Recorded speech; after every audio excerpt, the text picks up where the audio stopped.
Hello everybody, welcome to the stream, welcome to another day in Azeroth. Hope everybody is doing fantastic this Thursday.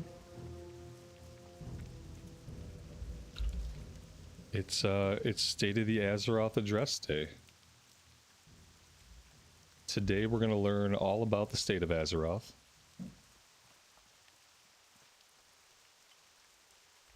So I don't know what that means, so we'll see how that goes. I really don't know what to expect. But I am expecting. Did I want to be doing anything else in this zone right now, or are we ready to do a little bit of travel that I probably should have done yesterday? Yeah, I think we're ready for travel. Let's fly to Undercity. There we go. Ember, Karen, Galaxy Cat, welcome to the stream.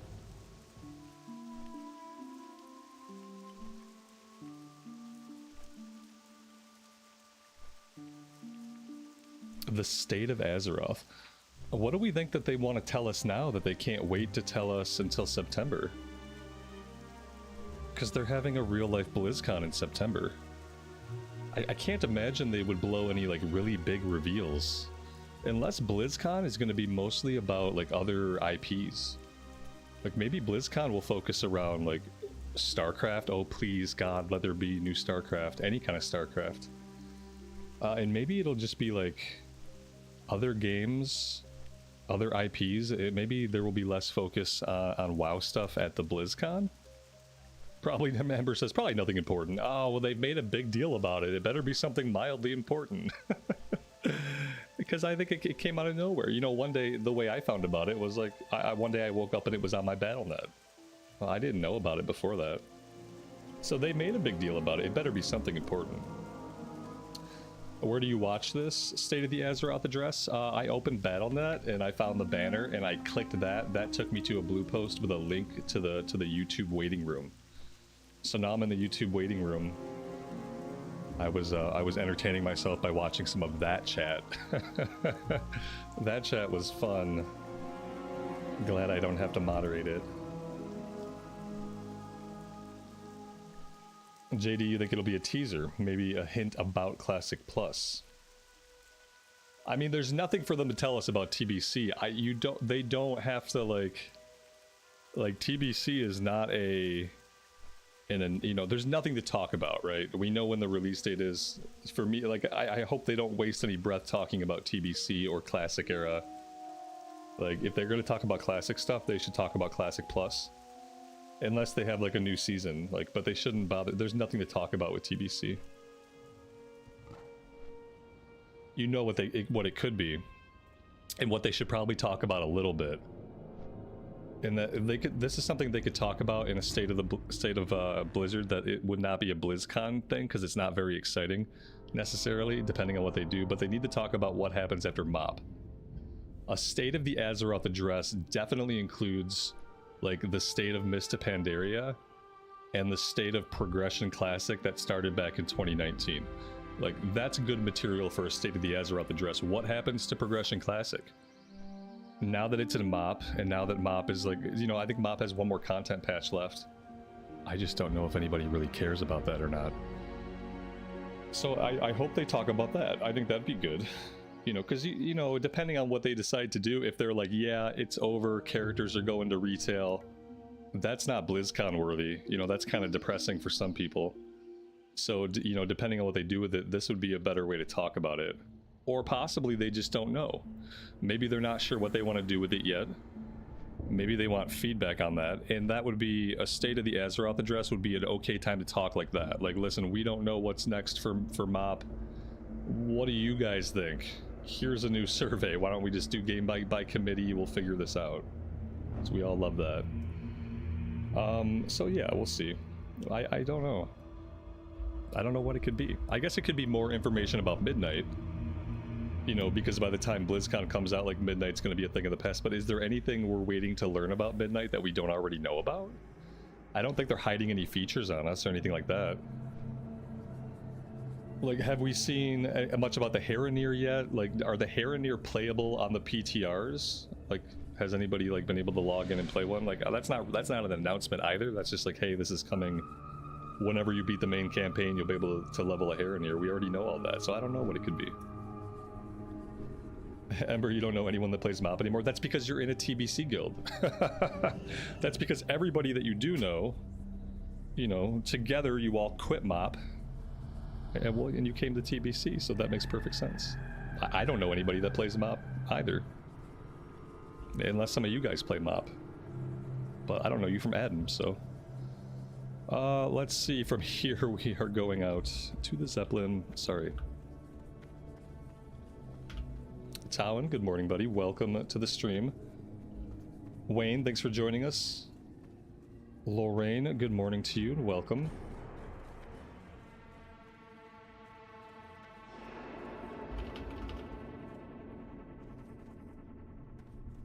They're going to show us the financial statements of the auction house to see how liquid the marketplace is.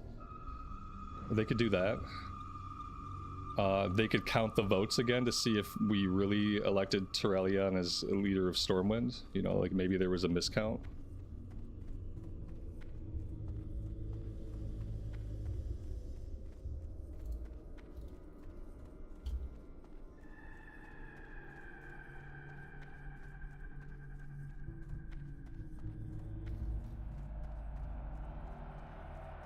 What? Now announcing WoW Mobile! No, that's a BlizzCon announcement, but that would be funny. Just to call everyone together just to announce WoW Mobile, and then they just drop the mic and they end the show. That's all they talk about. They just say, you know, we have 2 words, WoW Mobile, and then the trailer plays, and then Holly Longdale just drops the microphone and walks out, and then that's it. That's it. Stream ends. Shit, where am I going? I'm so distracted by this, like, by this fantasy image.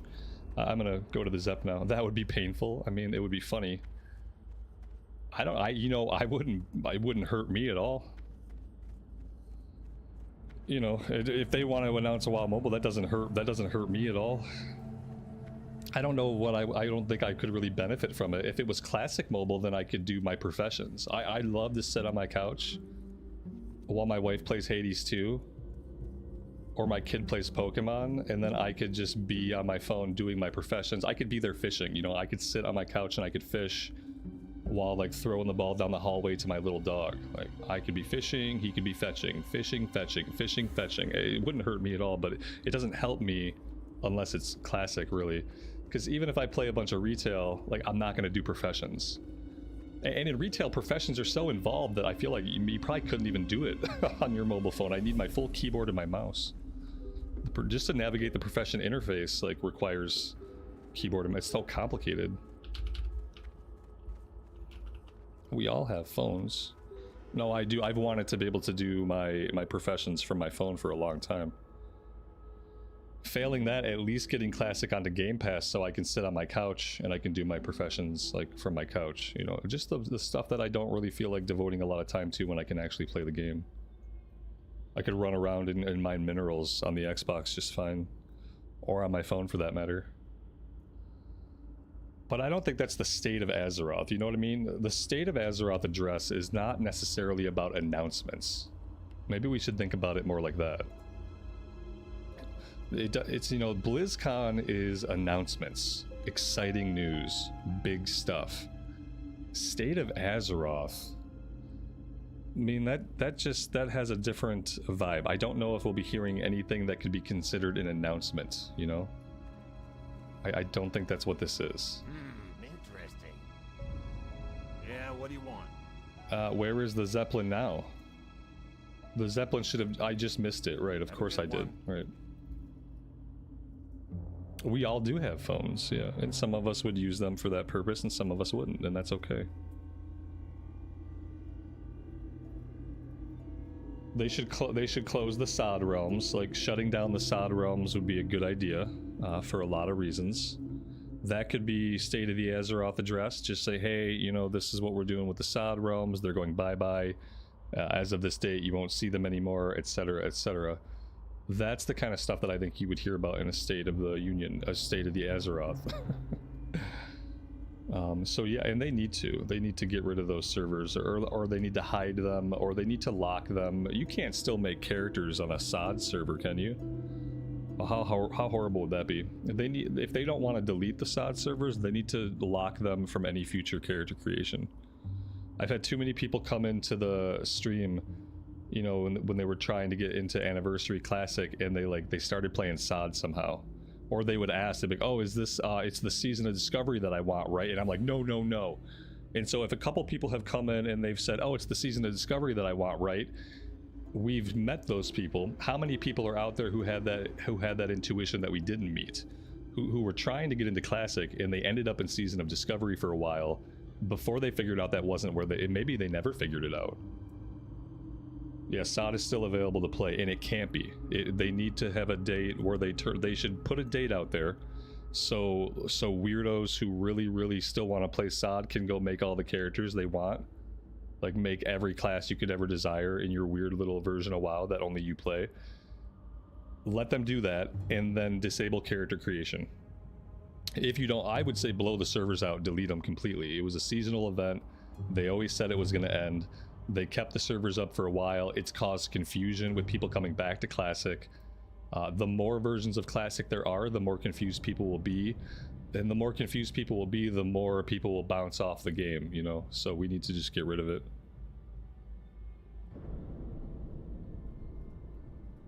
All 10 of those people might stop paying their subs. I bet those people log into other versions of the game.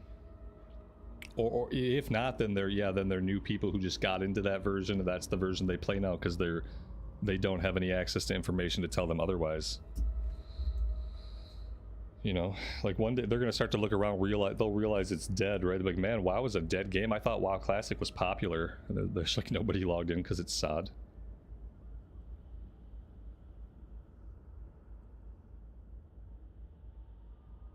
That's why people come to the stream and they're like, wait, isn't this game dead?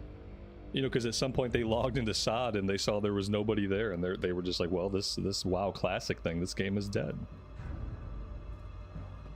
There's nobody logged in.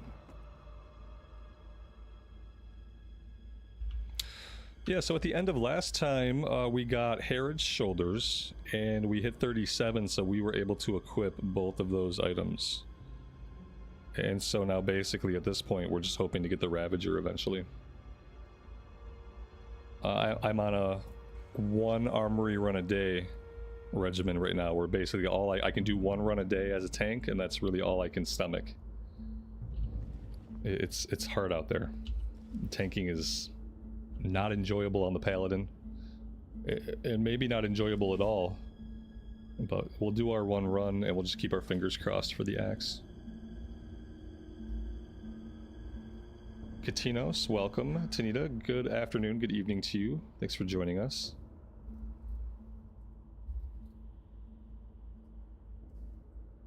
You think they should send the SOD characters, the level 60 SOD characters, over to TBC? No, people would throw a fit. They can't do that. It takes like 20 hours to level a character in SOD, and it takes like 150 hours to level a character in TBC. They charge $60 for the boost because it takes 150 hours to level up. So they're never gonna let SOD characters come. They said that at the very beginning that they would not be able to do that. They're not gonna let those SOD characters go to TBC. They might, I mean, I don't think that technically speaking they can go anywhere. I think that they are gonna be stuck right where they're at. Yeah, they couldn't do it. People would throw a fit. I would throw a fit. I would transfer my level 60 Hunter, who I would never play, but I would also throw a fit because you can't take characters that leveled up so quickly in the ways that they did and move them to just like a standard classic setup. Doesn't, and you know, like all the gear was different. Like there's not, they'd have to give them the gear and whatnot, but yeah, no, they'll never do that. You know what they did? They already took care of this. They already solved this problem, and they don't have to solve it again. When Mist of Pandaria was launching, everybody who killed like the first boss in the last raid, like if you were level 60 and you could get into a group to kill the boss in the last raid, you got an 80 boost. Like they gave you a boost for Pandaria. They gave you a character already, basically. If you had a level 60, you could get into a pug for that boss because they were going, and you could get your 80 boost. So they've already paid those people off. Everyone should be satisfied with SOD, and they should just be able to close the servers down. They left them up. They gave people character boost in Mist Pandaria if they hit 60, killed the boss. So I think their hands are clean. I feel like their hands are clean. But I think they should talk about it. Like, they should have a plan for what happens to the server, and they should talk about it in the state of Azeroth. We have more quests we can pick up here now if we want to. Let's see, level 38. 8 Shadow Maw Claws and a pristine Tigress Fang. Kill 15 Lashtail Raptors. We have a Hunting Lodge quest to kill the same mobs. Let's vendor while I'm thinking about that.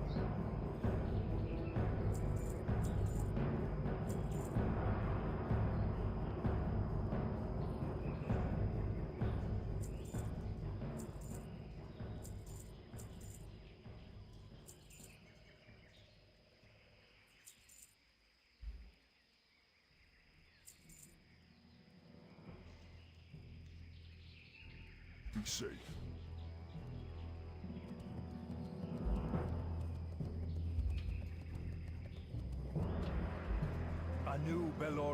The TBC launch is going to be messy. I feel bad. I feel bad for anybody who's going to be playing during prime time on their server. Like, I don't know how one, looking at how Ungoro Crater was on the EU, I don't know how one is going to be able to do anything in Hellfire Peninsula. We will have justice. Like, ever. You know what I mean? Because, you know, in the vanilla content, there's not a ton of space to spread out at that level. You know, there's not a ton of zones you can be in, right? But there's some. You can be in a couple of different zones at level 50. But once you get to Hellfire Peninsula, everyone has to follow the same questing. Everyone's in Hellfire Peninsula until, like, whatever. You're gonna follow the same route, and I think it's gonna be it's gonna be crazy. Everyone's just gonna do dungeons. Yeah, absolutely. Eags, welcome to the stream. John Rex, thanks for joining us. Mr. Blaster, good morning to you, buddy. David, good morning and welcome. Yeah, I mean, everyone's just gonna spam the dungeons. I don't know if I'm gonna stay away from them. Do that or not. I might take my initial Dark Portal gameplay in like bite-sized chunks and just like not try to get too much done at once in one day.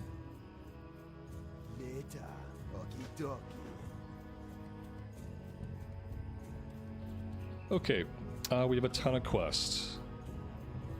What do we want to do first? Let's go kill raptors, and then we'll go after murlocs. Now, the murlocs used to be elites. They should not be elites anymore. So we should be able to take them on just fine.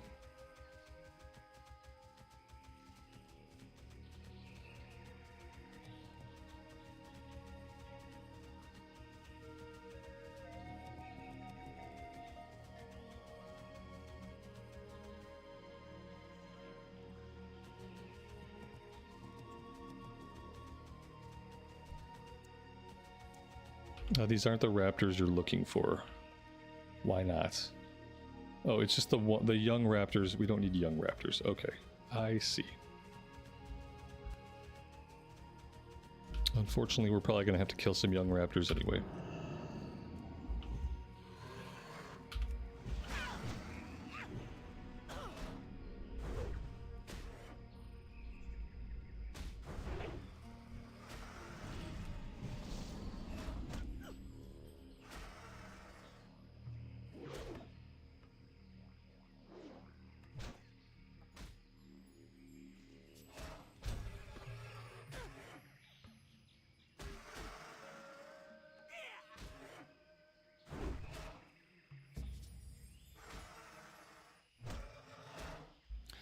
Alright, so I'm going to put some things on my State of the Azeroth checklist. Things that I think that they should and probably will talk about, and we'll see if I'm able to predict any of them accurately. So I think they're gonna have to tell us what's going on with Mop in Progression Classic.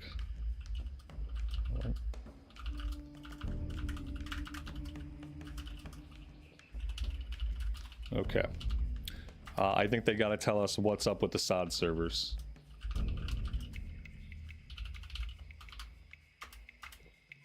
I think they might confirm development on Classic Plus, but not really show anything.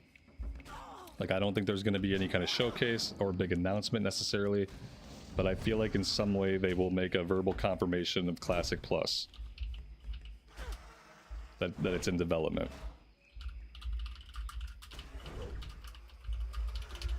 Those are my big three. MOP servers, SOD servers, Classic Plus. Now this mentions nothing about, I don't know retail enough to make any retail predictions. Who plays a lot of retail, like in the past like 5 years? You play retail every day. What do you guys think? What do you think are some retail? Because there's got to be some retail. What are they going to talk about for retail along those same lines? Like just lingering things that have been needing tidying up. Because it's not going to be like big announcements, I don't think. Not in the sense of like, oh, a new release or a new thing. I think it's a wrapping up of old business and a explanation of like future plans. Because I mean, I feel like they've been now, like with Midnight, we know everything, right? Like, what do we need to hear about with Midnight? We know when it's coming. We know what the stakes are. We know where the story is going. We know all the class changes. Like, we know all the stuff. So I don't know what there is to discuss really. Let's head into the water and see if we can find some Murlocs. And then we'll swoop back in for more raptors.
If we're really lucky, these will be 100% drop.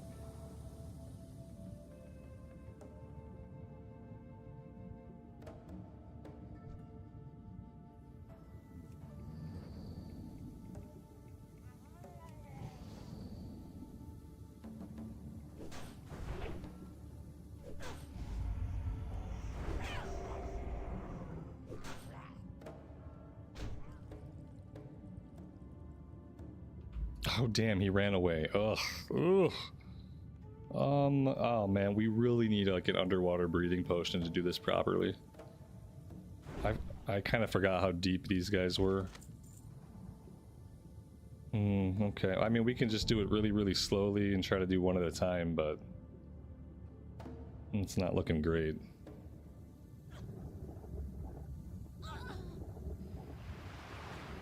Did I know that if you die, but while running back to your corpse, you can still drown in the water and die when you're already dead? What happens then? Do you just get teleported back to the spirit healer if that happens? Like start your run again, I guess.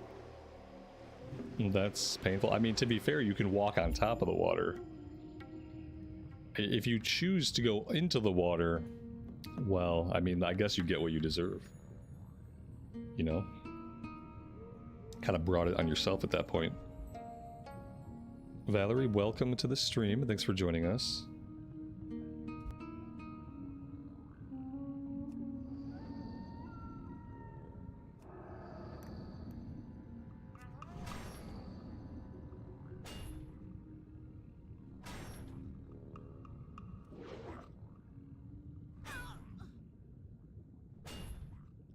And it marks 2 graves on the map, but you can only res at one of them. Oh, that's more like a bug than anything else. Maybe I don't do this quest until maybe I'll just send myself like an underwater breathing potion from my bank alt. Like next time we're back in Gromgall. Because yeah, this is silly. There's no reason for me to do it like this. We'll just do it in a little bit. For now, oh yeah, we have a tablet to find down here too. So for now, let's just go fight raptors, and then I'll go back to the mailbox, and we'll get ourselves a underwater breathing pot. Find a friendly warlock? Yeah, maybe. Be like just begging for underwater breathing. If I come across one, I'll try to say in front of him. Underwater breathing, please, and then I'll give him wisdom. And see if he reciprocates.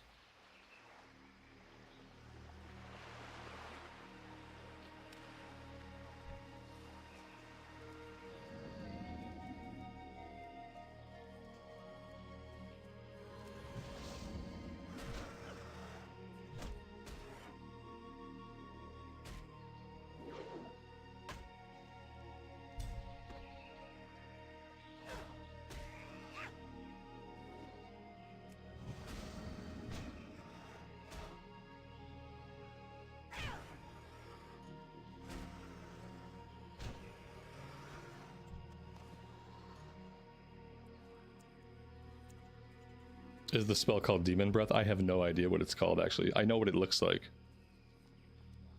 But I don't know what it's called. That sounds right.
Unending breath. Yeah, that sounds better.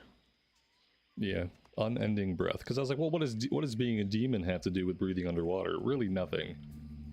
Unending breath sounds right.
Oh, you know what it might be though.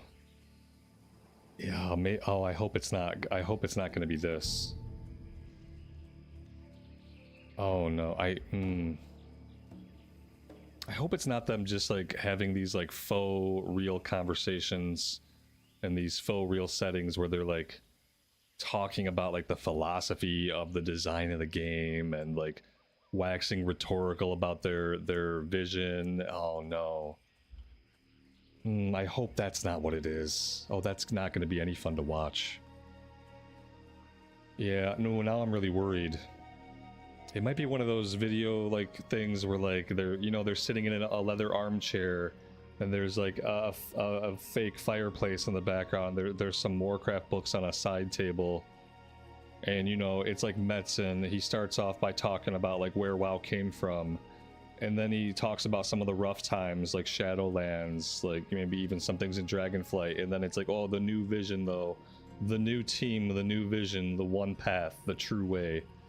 Ooh. And then the system guys will talk about, like, they're going to come on and they're going to talk about, oh, the bloat got really out of hand. We realized that players were having a hard time tracking all of these auras and all of these, like, tertiary effects of talents, and so we had this vision, and the vision was a game that made fucking sense. Oh, I hope that's not what it's gonna be. Oh no, is that what it's gonna be, guys? The state of Azeroth. It is gonna be that, isn't it?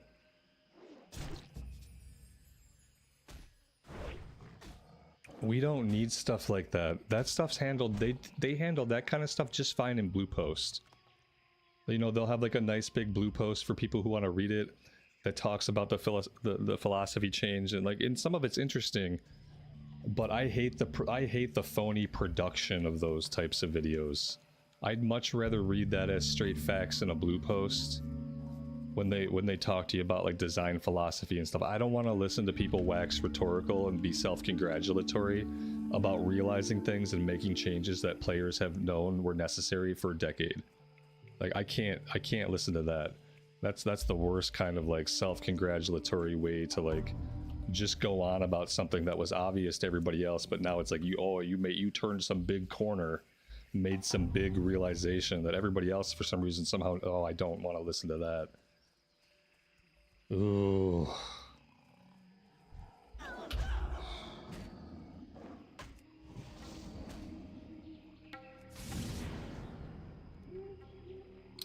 Because the thing is, like, they have made a lot of good changes with like systems in Midnight.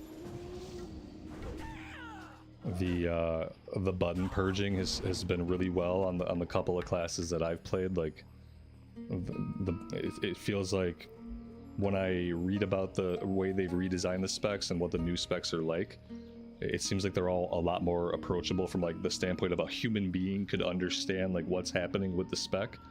A human being could read the talents and understand what's happening with their abilities, so they have done a lot. I just don't want to hear them wax rhetorical about it in a self-congratulatory manner. In one of those phony setups where it's like a cushy cabin living room, as if anybody ever gets to use that room except for when they're filming like YouTube stuff. Oh, I hope it's not all those things. Because I said that's what it's going to be. I have a bad feeling that because that's what it sounds like, right? State of the Azeroth address. Let's talk about all the philosophical, rhetorical things about our game design. This sounded so good in the meeting room. Oh, it sounded good. We got to record something like this and put it in front of everybody. Amy, good morning. Thanks for stopping by to say hi. I appreciate. My wife is in the Philippines for another, I think it's like 27 more days, and it's been tough. It's been a really tough time. Only 50 more days to go.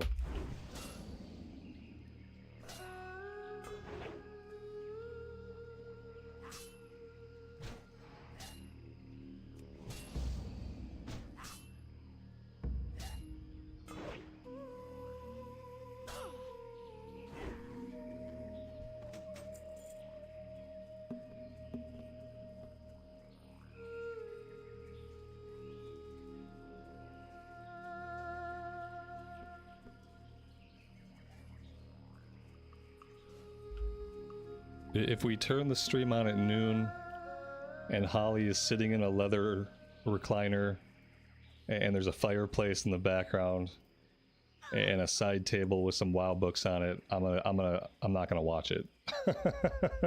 What we'll do then, we'll just wait for the Wowhead posts that recaps. I'm sure like 10 minutes after it ends there will be a Wowhead post with the bullet points, right?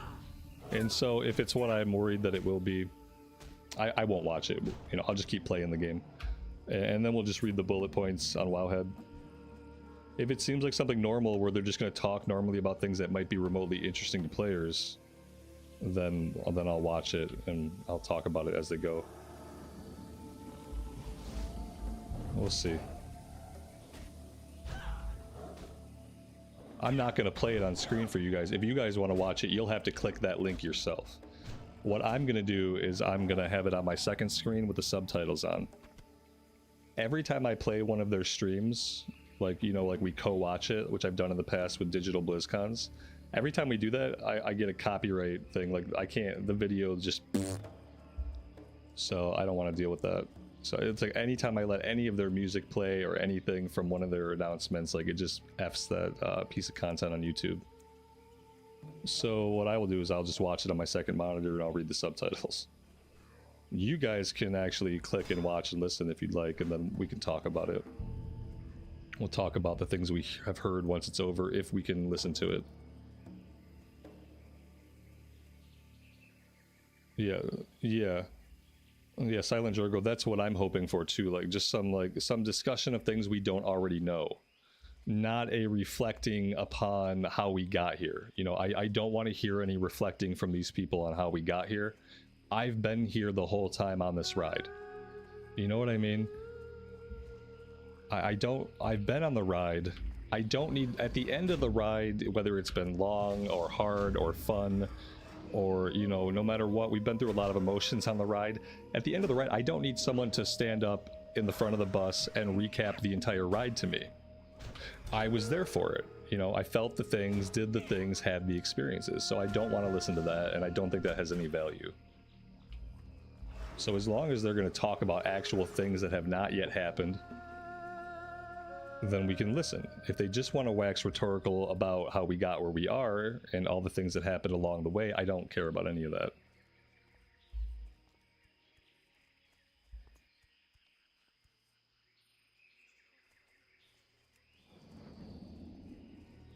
Carrie, good morning to you. Welcome to the stream.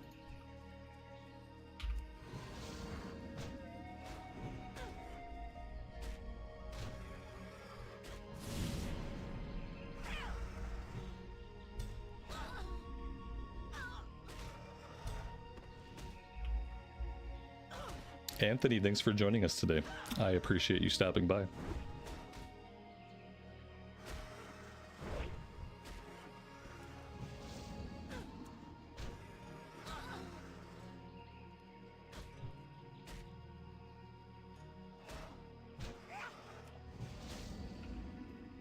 Maybe it'll be a lot of hype for midnight. I would rather it be like a pep rally than like a therapist couch reflection session. You know, I would much rather it just be a big like pep rally for midnight. Like maybe if people are genuinely excited for the things they've worked on and they want to show us some stuff, you know, I'd love to know more about the prey system.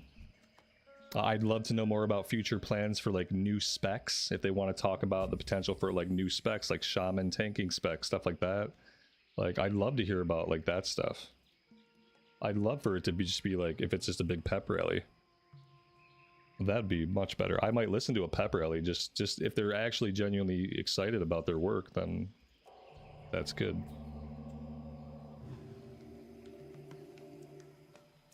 But I don't think it'll be roadmaps and stuff like that though, because the more I think about it, the more like that's not what a state of the union or state of the Azeroth or it's not, that's not a state of thing.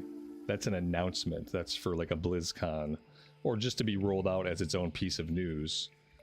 I don't know if a state of the Azeroth is the place to like maybe to make like a concrete roadmap. I don't know if we'll get anything like that.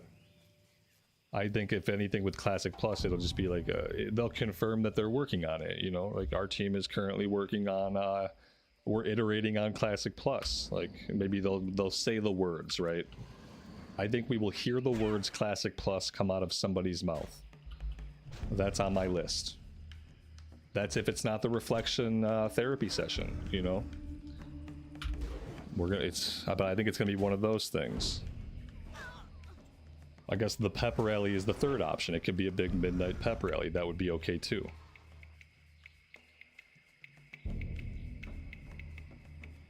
Do we discuss where the retail future is heading? I mean, it's a classic channel mainly at heart. When, you know, we talk about all kinds of WoW, obviously right now we're talking about everything. You could talk about whatever. If it's WoW related, you can say your piece. You know, whether or not I or anybody else will have anything to say to it is another matter entirely. But, you know, it is a place to talk about WoW, and modern WoW is part of WoW. I would say, but, you know, like any other public place, don't expect that because you're interested in an idea that anybody else will be interested in an idea or a thought, you know? It's a WoW channel, but since I enjoy Classic more than retail, we play more Classic. I have also played a ton of retail on the channel. Right now, we're playing mostly Classic.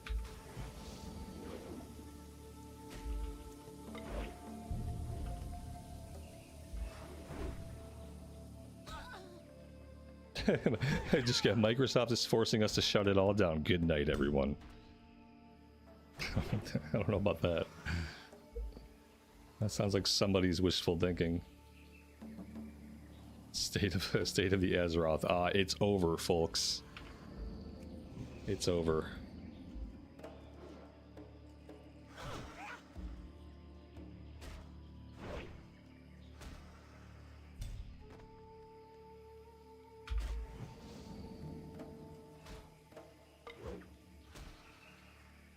I only know one thing for sure.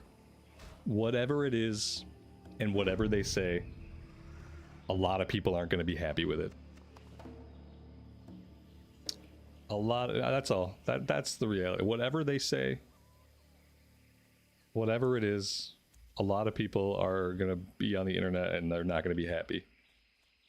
Either because of what they said, or because of what they didn't say. That's it. Midnight's now powered and designed by Copilot AI. There you go. State of Azeroth, the AI has come in force and it, you know, is taking over development of the game going forward.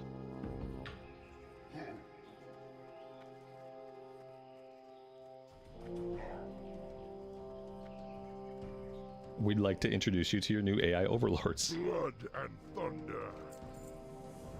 Here we go. This is the Ogre Kill Quest. 10 Brutes and 5 Witch Doctors. How's inventory looking? Very bad. Let's go sort that out.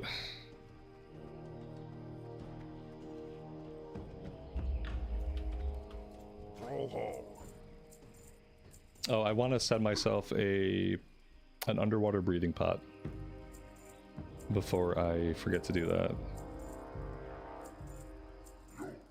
Do I need these raptor hides?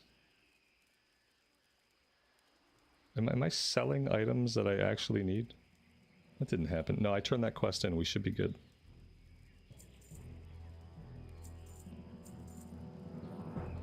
Strength. Okay.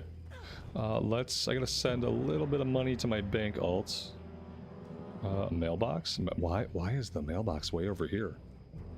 What happened to the mailbox?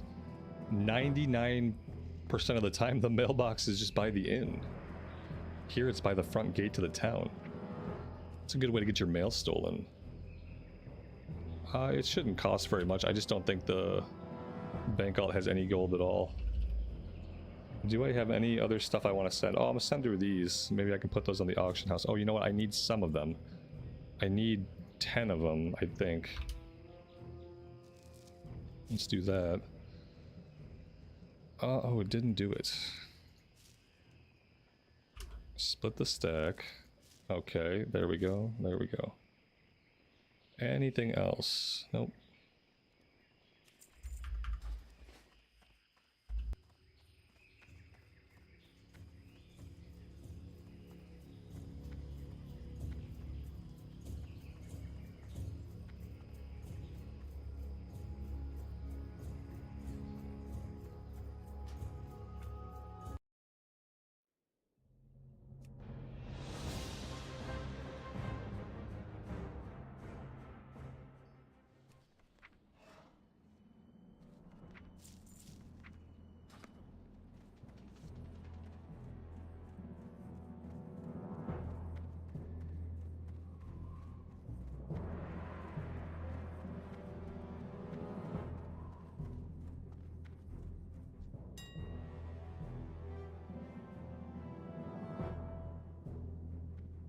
Ruh-roh.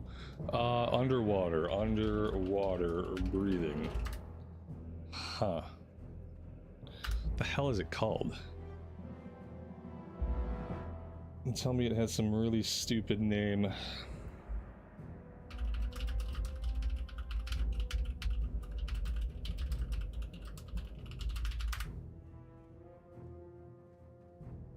Elixir of water breathing.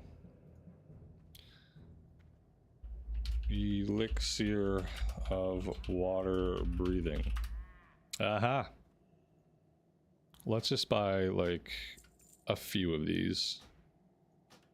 This will not be the last time we have an underwater quest. We'll do 6 and then we'll use 1 and then we'll have a stack of 5 left over.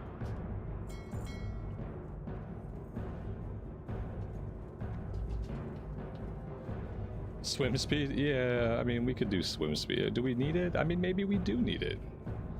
Those murlocs are fast. I wonder if that's also elixir of swim speed, or is it potion of swim speed?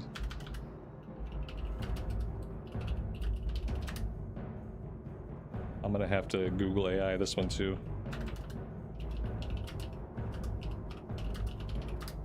Yep. Yep. Mm-hmm.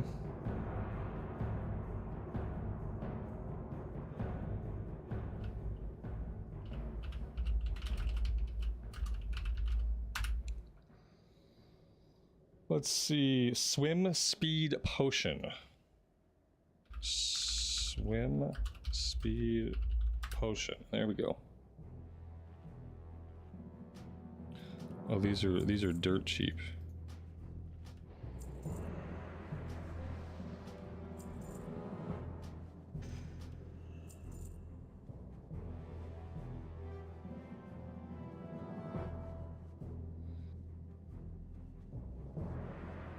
We got Nun's money. Oh dear God, I have made a terrible mistake. Yeah, we're broke. It's okay. I forgot that we just didn't have access to all of our gold, so we'll just take whatever we were able to get and we'll send that over to the Pally.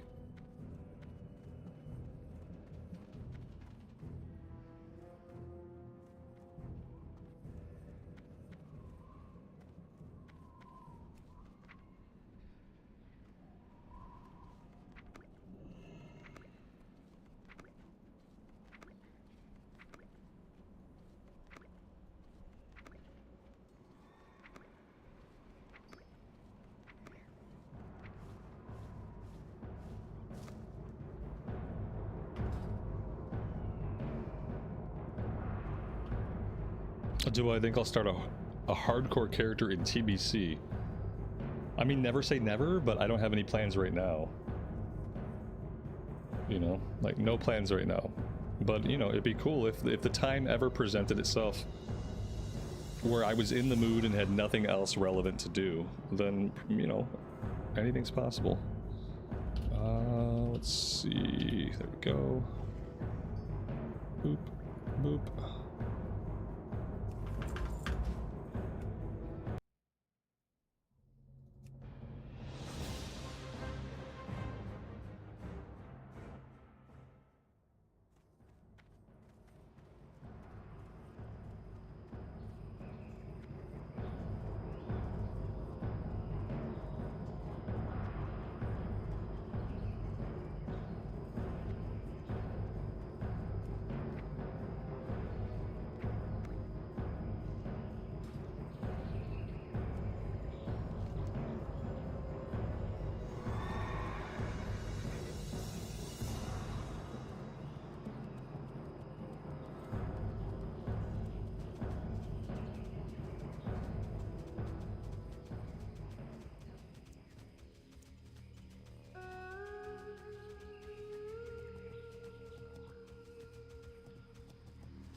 Oh, the swim speed potions are like short cooldowns. Okay.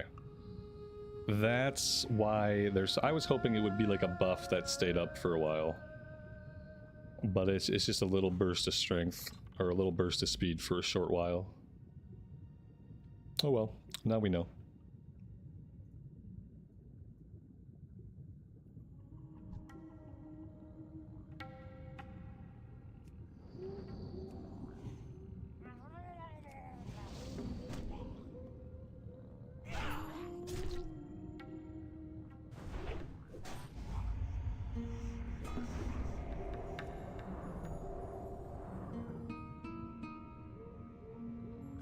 I mean, I'm fairly sure he's inside the terrain right now.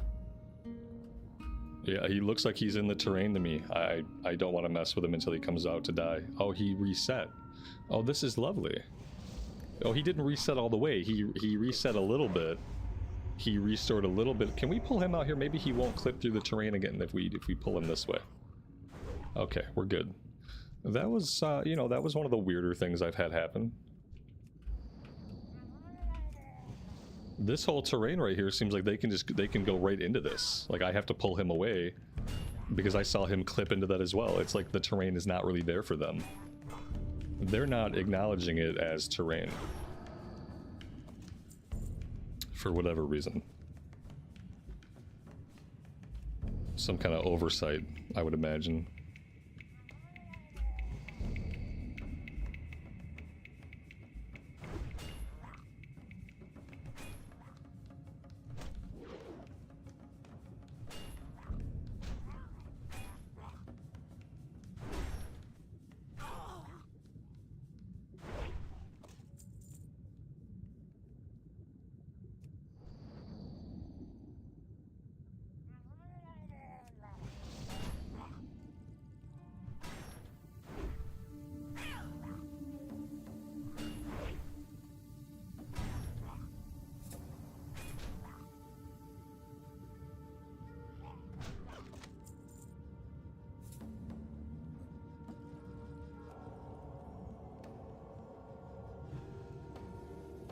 We gotta go this way because we have to get over to a tablet we need to click on.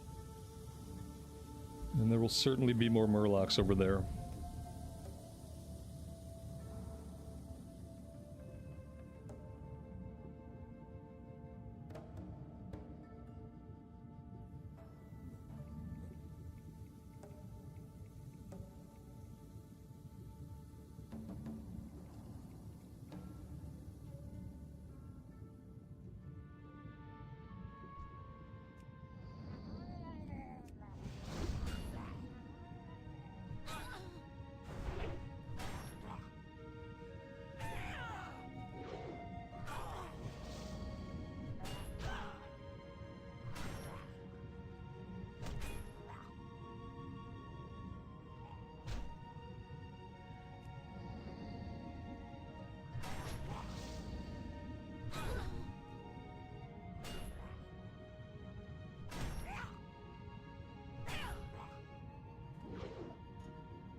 Oh, goody.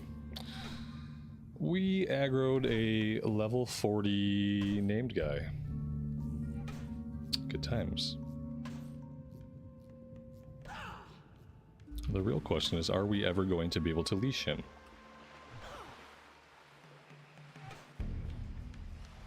There we go. No, we didn't leash him. I thought he leashed.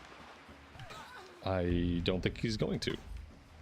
I don't know why. I don't have Retribution Aura on, so I shouldn't be hitting him. I don't even have him targeted. Oh my god. What a pain in the ass.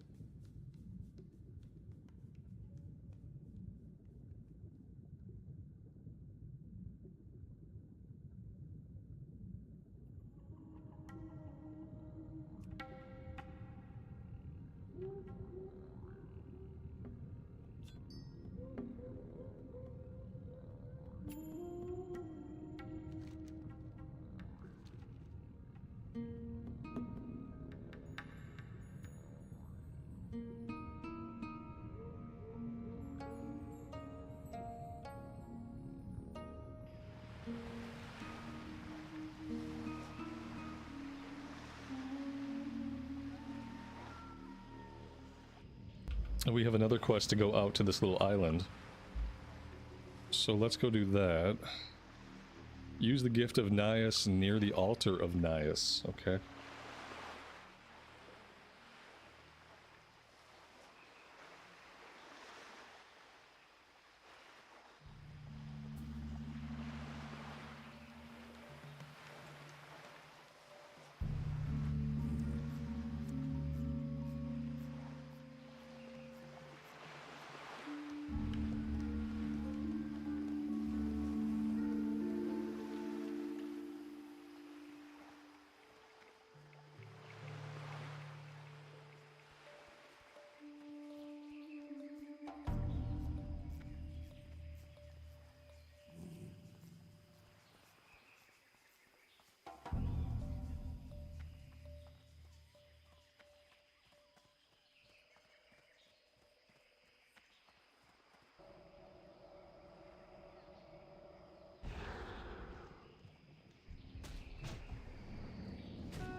And where are we going to go next? I think we're going to Dustwallow Marsh. Very soon, like sometime today. Usually I want to go there at level 38. We are almost level 38 and there's going to be a ton of stuff there for us to do now. It's going to be good. It's going to easily get us into Tannerus and Feralus stuff, I think. Whereas typically this level range without Dustwallow can become a real struggle bus. Or you just gotta do a lot of grinding Scarlet Monastery. Do I have a favorite beverage? Yeah, I just drink coffee. Just normal coffee for a normal person. That's it. Just like I would do if I weren't playing.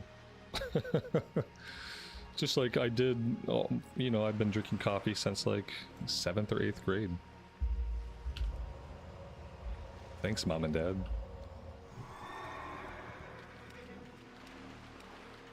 No, see, that's not true. I remember making coffee as early as 5th grade. I remember waking up in 5th grade at like 5 o'clock, 5:30 in the morning. So I'd go to my friend's house and we'd hang out before school. Like my parents wouldn't even be up. And I would make the morning pot of coffee. And I often, like, as an adult, I try to think back. I'm like, did my parents know I was getting up at 5 in the morning, making the coffee and leaving for work? Or did my mom assume my dad made the coffee and my dad assumed my mom made the coffee and they never cared? And I don't know.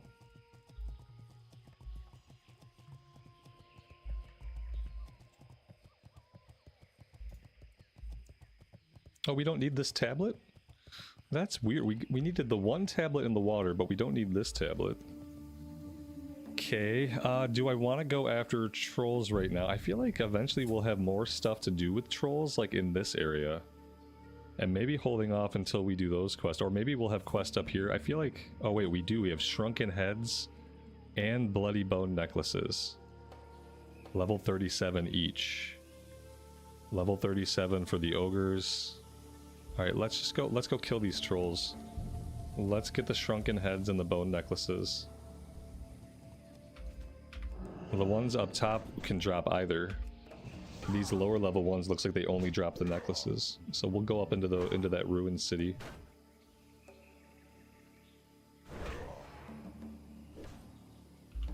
Are there any zones that I prefer the Kata versions over the classic ones? Not prefer, no. There are zones in Cataclysm that I feel that they didn't damage too much.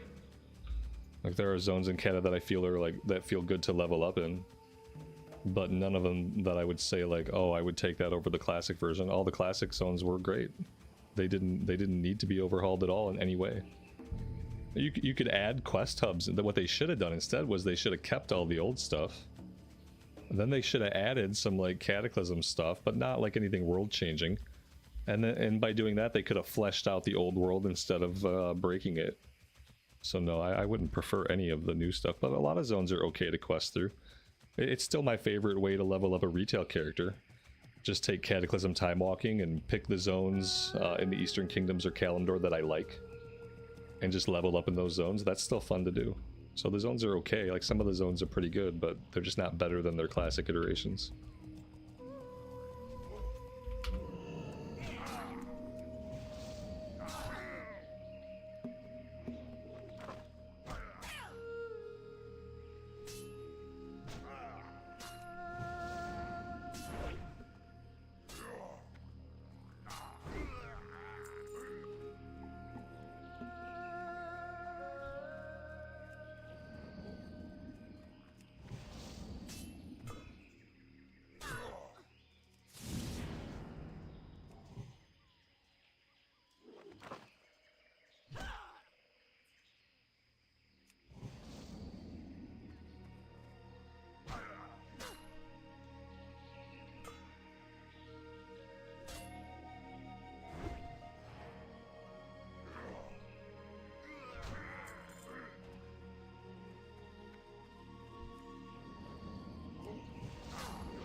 I wonder if there are going to be enough guys here that drop the shrunken heads for us to farm them.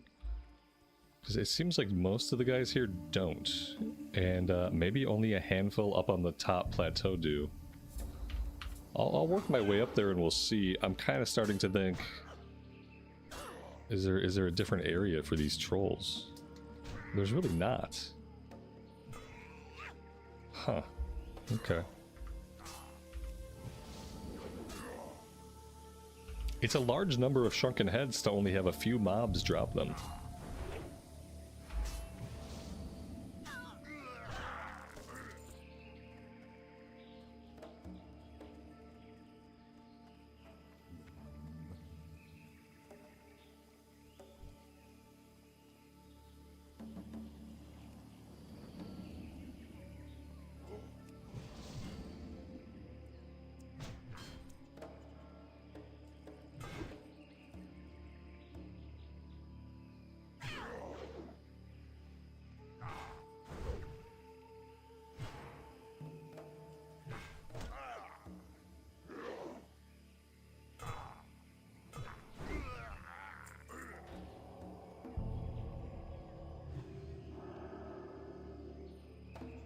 This quest seems like it's going to have a really low drop rate, the Bloody Bone necklaces. We could save these two for later. Like, we could probably turn everything in that we have. Maybe we could try to do Hostile Takeovers 36 and Snapjaw Crocodile skins are 36. Maybe we try to do those and then we get out of here. And then we go to Dustswallow for a while. And then we come back and do this level 37 stuff when we're like 38, 39, 40. As high as we can get. Yeah, I think that's what I want to do. Let's head over to the coast over here, and we'll do these two quests. And then I think we'll go to Dustswallow once we get everything turned in.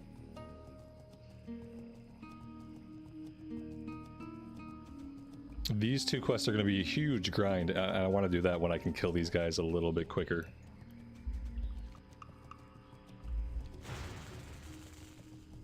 And we also have a quest to turn in over at the hunting lodge.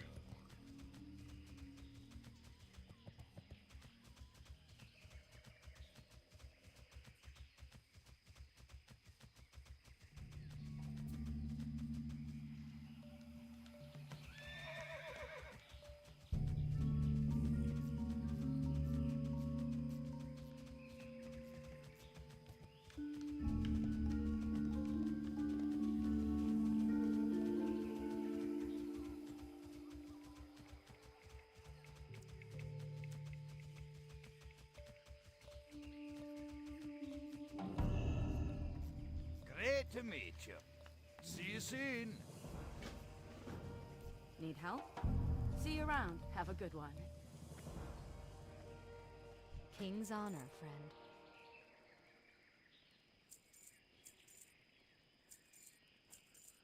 Safe travels.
CNET, welcome to the stream, buddy. 1 week until the Dark Portal. Yeah, today's Thursday. That's true. 7 days. 7 days. Whoops, sorry. Wrong movie.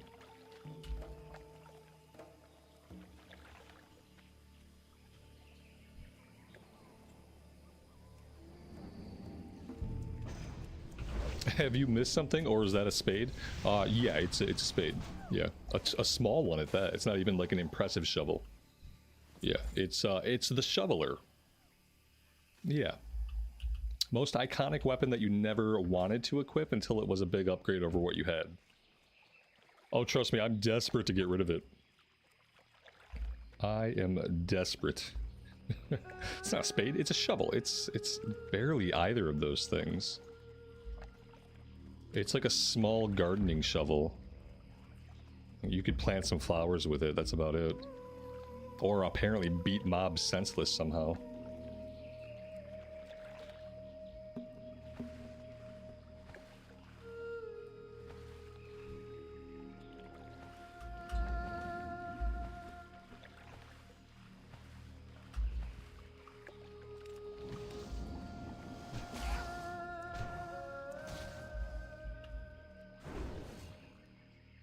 Dave, thanks for clicking on the retail bid. I appreciate that, buddy.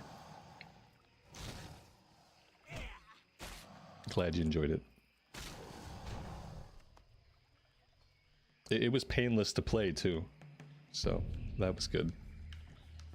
What TV shows am I watching? I don't really watch shows. I read books. I'm trying to start watching. Me and my wife started watching Night of the Seven Kingdoms. We watched episode 1, and I have to wait until she's back to continue with it because I don't want to watch it without her. That'd be rude.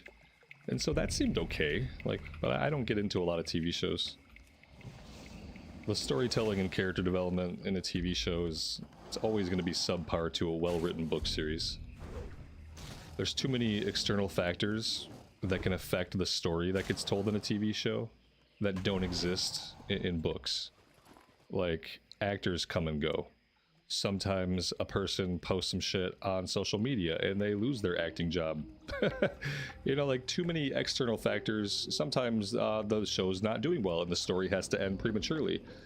There's too many factors that affect TV show storytelling for me to actually engage anymore with TV show storytelling. Because it's just up in the air, you know. It could tell a good story. Will it have the time to? Will it have the seasons? Will it have the episode count? Will it have the actors in place? Will there be a writer's strike?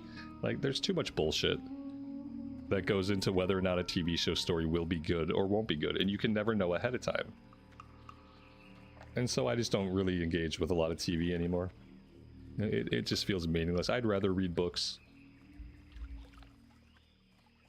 Or maybe TV shows that are done. Like, if it's a show that's done, like it had 7 seasons, they were all amazing, the show's over. Maybe one day I'll care about watching things like that. But even the story that a show that's done takes, even that story gets affected by external factors. Even if it manages to complete its story. We don't know. We don't know what the vision for the story was, if it was written from season to season, if there was a cohesive plan in play. Like, I just don't enjoy the storytelling. Yeah, I don't engage anymore with TV. It's very rare that I will. And then the other thing is, like, let's say you get into a current TV show, you know, like Game of Thrones, and you like it, and it seems really good. Well, then you're waiting years between seasons. I don't want to wait years between TV show seasons. I wait years for new Cosmere books. Hell, Sanderson doesn't even really make me wait a full year for a Cosmere book most of the time. Sometimes I get 2 Cosmere books in 1 year. Between, like, main releases and secret projects, dude's a machine. I'm not gonna wait for a TV show for years, you know? And don't expect me to remember the story or have any hype or care about the characters after 2 years have passed, you know? I'm just not going to. I've got other stuff to do. Other things I care about.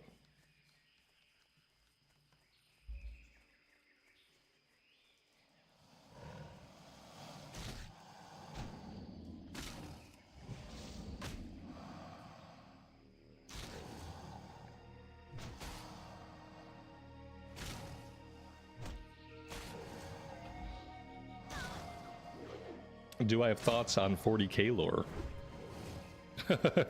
If you want the deepest of deep lore holes to fall into, then you pick the good one. Yeah. You can go into that rabbit hole forever.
No, I mean, I'm not really into 40k. I tried to get into the game back in the day, and I had a friend who knew like so much about the lore, and anytime you asked him a simple question, he would go on and on and on and on.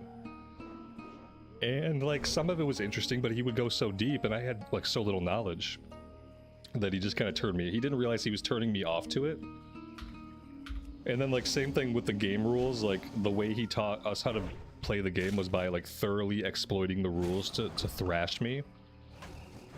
And like that's not a really good way to introduce somebody to game mechanics, to show them all the ways they could be exploited to crush a person who doesn't know what they're doing. And so between like the lore overload and like the incomprehensible rules, unfortunately I never got into Warhammer. Just never had the chance to get. I love the idea of it.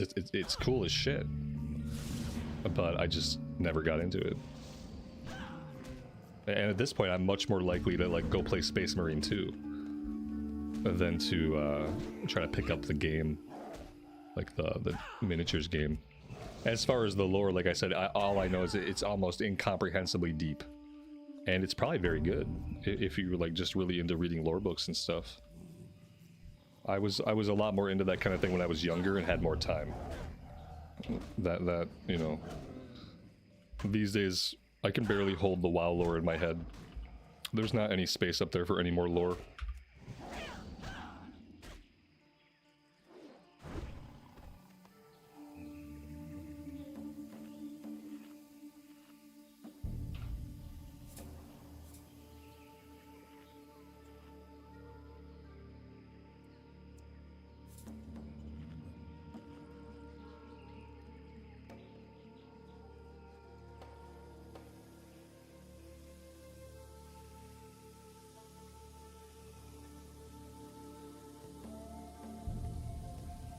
There's lots of good video games set in the Warhammer 40k universe as well. There was an XCOM-like game that came out a couple years ago that was really good. There's a CRPG made by Owlcat Studios that's really good. There's obviously Space Marine and Space Marine 2, which are shooters, which are like amazing. So like even if you're not going to get into the miniatures, if you really like the lore and the universe and stuff like that, there's lots of really cool video games set in the universe. That's partly why I'm jealous of people who were able to really get into that, because there's like you have so many cool games to play, like even if you're not necessarily like playing the miniatures.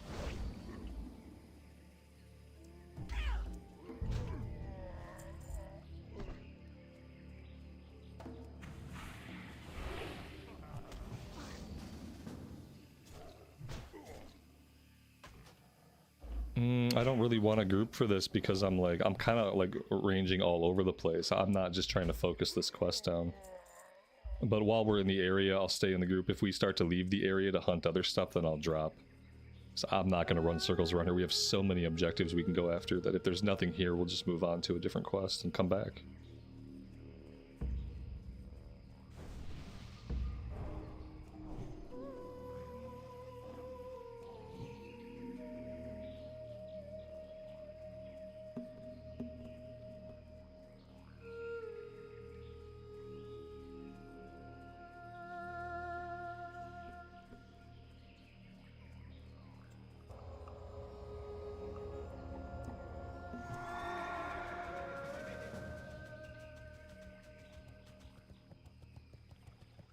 Oh god, now they've got a whole group of people. Now I kind of want to hang out in the area just to like reap the benefits of getting these kills. The problem is, I might be sharing loot here while we're in the vicinity.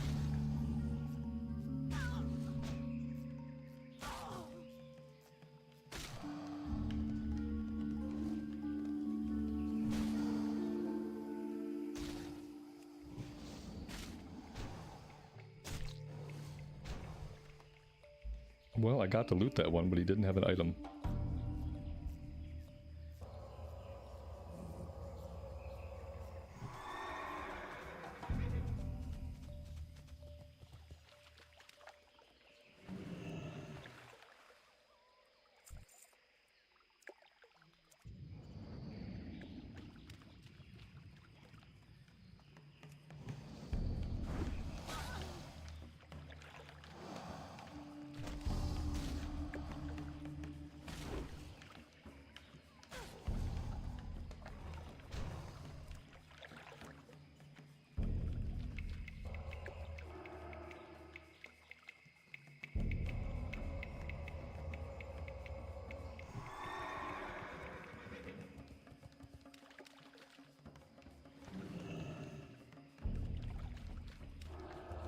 When does water stop dismounting you?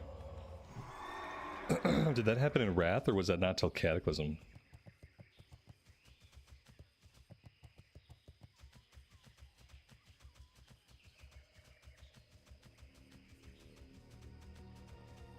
Yeah, Wix, nothing beats Stranglethorn vibes. That's for sure.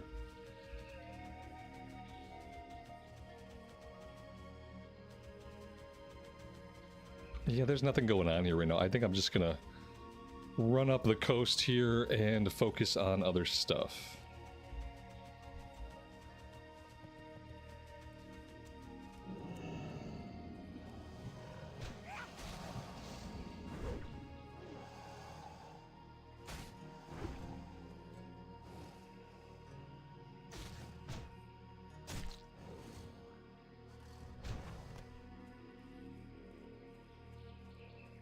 Alright, that's it for crocodiles.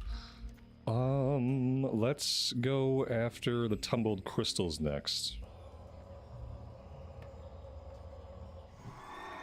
We'll do tumbled crystals and then we'll come back to this area, and maybe by then there will be some ogres.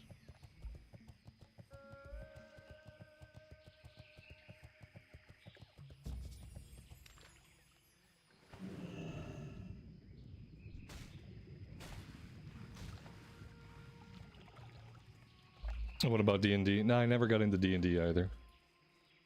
I tried a few times. Just never had a great group for it. And then by the time there were groups for it that would have been a lot better, like, I just didn't have time eventually. Wasn't ever a priority for me. I love the idea of it. I hope that one day my son will have a group of friends that'll like D&D and I can dungeon master for them. I think I'd love to be a DM. But I have no time right now, or desire to spend the time I do have with that stuff. As a 42-year-old, it's a little bit harder to later in life simply find a group for such things, you know.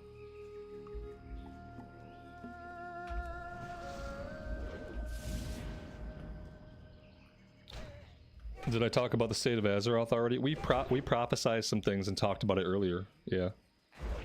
We, I you know, like, it could be a couple of different things. I'm hoping it's not one of those things where they sit around by firelight and reflect about their past mistakes and how they've changed philosophies and how they're turning over a new leaf and we've had all these realizations and we're really starting to blah blah blah blah blah blah blah. I hope it's not something like that. What I hope it is, I hope there are three things that I think they could talk about that they need to talk about. What's up with MOP and Progression Classic? What's going to happen with the SOD servers? Can we please get rid of them so new players stop falling into them by accident? And then verbal confirmation of Classic Plus. I would like them to talk about those things, and then whatever else they talk about, I don't really care. But I'm hoping it's not just like a pat ourselves on the back for our changing philosophies, you know, oh, we've changed our philosophy on class design. We understand that players don't want to track 57 auras. We finally see. Like, I don't want to hear about any more of that. There have been plenty of blue posts that have explained their shift in ideology. There have been plenty of blue posts that have explained their shift in gameplay design when it comes to ability tracking and like auras on your character that affect like different things in combat and the visibility of those and the necessity of tracking them with add-ons. Like, I don't want to hear any more of that stuff. And so if it's that, I'm not gonna watch it. But if it's them talking about like the future, if they're gonna talk a little bit about the future and not just reflect on the past, then I'll watch it and we'll see what it's about. We'll know in the first 30 seconds what kind of thing it's going to be. Well, the other thing it could be that I wouldn't mind is maybe it's a big pep rally for midnight. You know, if they just want to be excited and talk about some cool things they haven't showed us yet, I would be okay with that too. I just don't want them to talk anymore. I don't want to listen to their philosophizing or their reflecting about their changes to the game. You know, because the changes they made to the game haven't been proven yet. It hasn't been proven whether their class design is going to pan out, or whether the pruning is going to pan out, or whether a world without add-ons is going to pan out. Like, none of it's panned out, So I think it's not a good time to be like, oh, all of our realizations, it's gonna be, yeah, this is great. We were so smart. Look how smart we are. We've changed. It's just we don't need that, you know. There will be a modern and a classic roadmap. Well, there you go. Yeah, I wasn't expecting roadmaps. See, roadmaps are substance about things to come. And so if it's stuff like that, and then again, you know, you'd probably just be better off catching the bullet points on a Wowhead.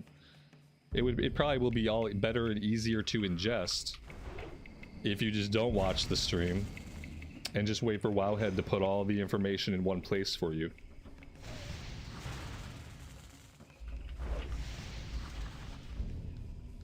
Yeah, I saw Dark Portal housing items. Ooh. Oh, I can't wait to hear about the Dark Portal housing items. Oh my gosh. Yeah, that's the stuff I don't really need. Because that's not a state of Azeroth. Like, oh, we got some more house. I know you have house. You got so many housing items that it makes my head spin. But I know there's a house. There's every fucking item you could want exists, and that's awesome. You know, it's insane. So good job. Good job. You made a good thing. You made an awesome thing that I don't care about. So you can keep adding stuff. We don't need to announce it every time we add stuff. It's not a big announcement every time I add a piece of furniture to the game. You know, we don't need to care about that. It's just something that happens. Every once in a while, they'll add more furniture. The people who engage with furniture will realize what's going on, and they'll be happy. And the people who don't give a shit about furniture will not be bothered with it. And I think that's probably the best way to handle housing. Like, I don't think we need to treat housing stuff as a big announcement. Housing is just like a little side thing in the game. It's made really well. The people who like it are going to have a good time, but we don't need to make it into announcements. It's not all that. It's not, to me, it's not a core part of the gameplay loop. It's an aside. It's a really good, really well fleshed out aside from the game.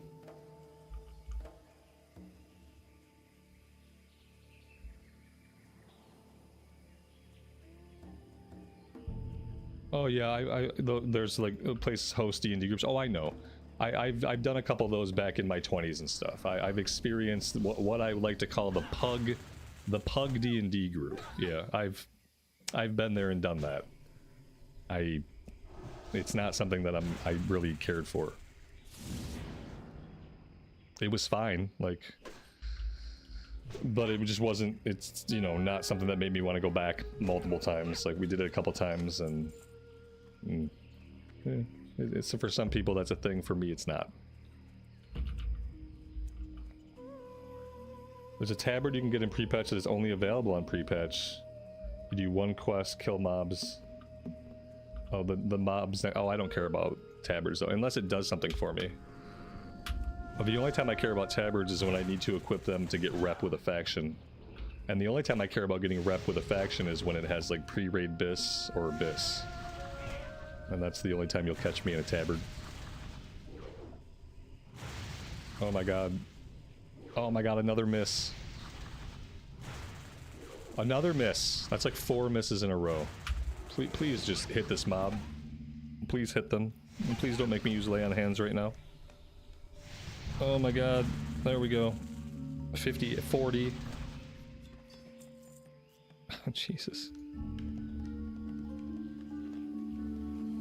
What time is it? 11:54. They're about to kick off soon. So what I'm going to do is, like, I can't broadcast their stream for you guys. If you guys want to watch their stream, you got to go click the link yourself and go watch it.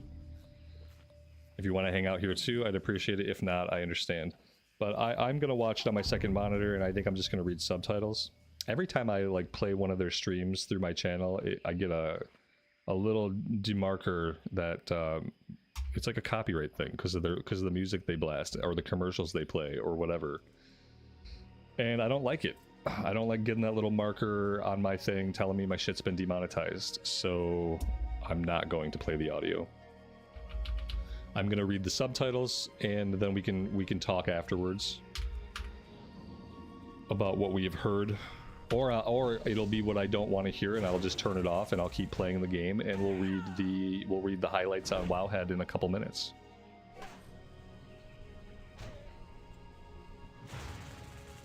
If it's all about housing, you're gonna flip, then you better limber up, buddy. Better fucking limber up. We already know it's going to be some about housing, but there are roadmaps, so you'll get to see roadmaps, and the roadmaps will probably hit Wowhead really fast. Yeah, it's in a couple minutes here.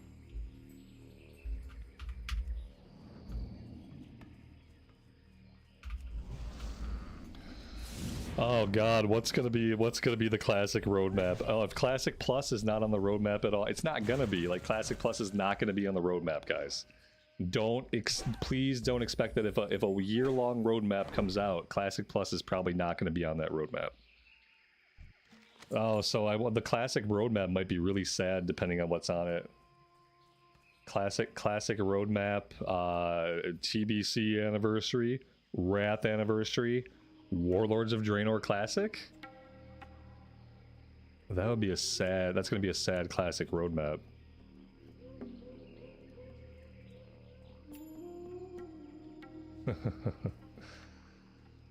We're not gonna get any era stuff, unfortunately. I know people want that, but...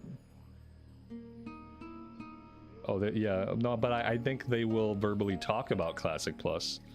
I think they're going to confirm development, and they should say the words Classic Plus at some point today.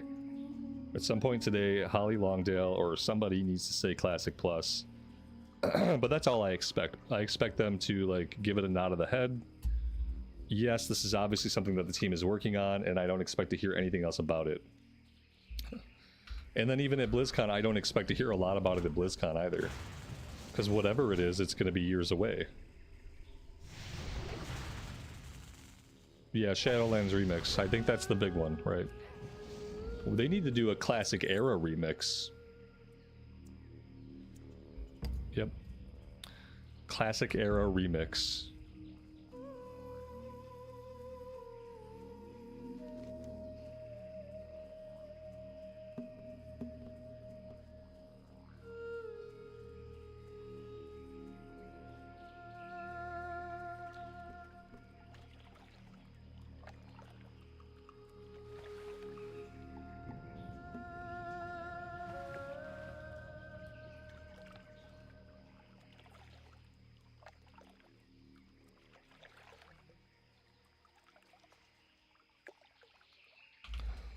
All I've learned about remix events is they are not for me.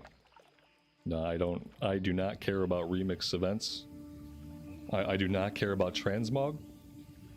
And when it comes to leveling characters, in retail, I just prefer to do Cataclysm time walking and just pick zones that I don't hate.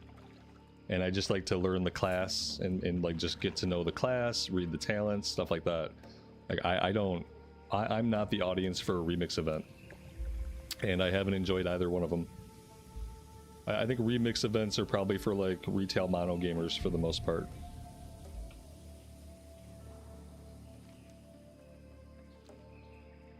Because neither of them have landed with me. They don't provide me really anything that I care about.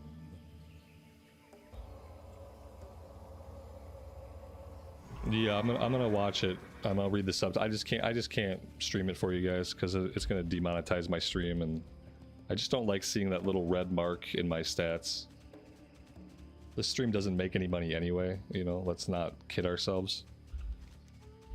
However, I just don't like when they like give me the little check and like, oh, demonetized. Ugh, this will be red here forever.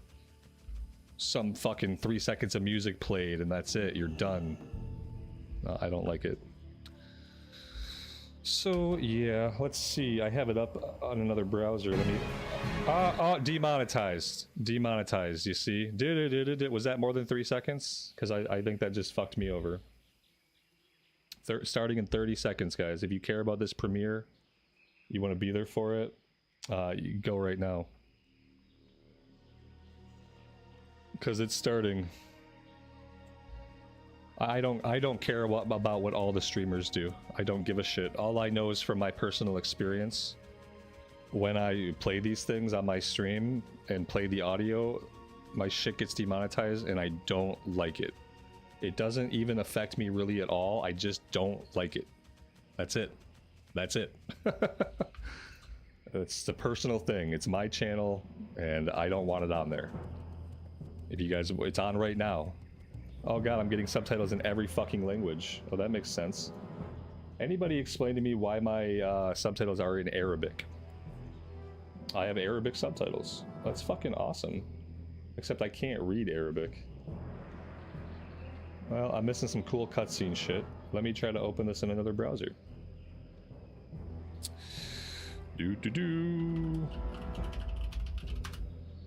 Do do do do do do.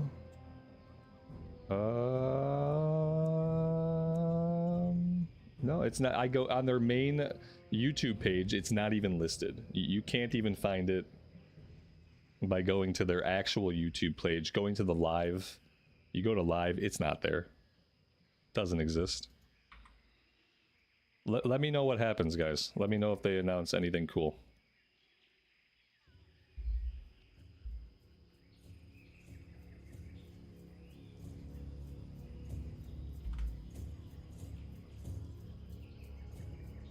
Oh, maybe this will work. Oh, demonetized. Your channel's fucked. Flush it in the toilet now.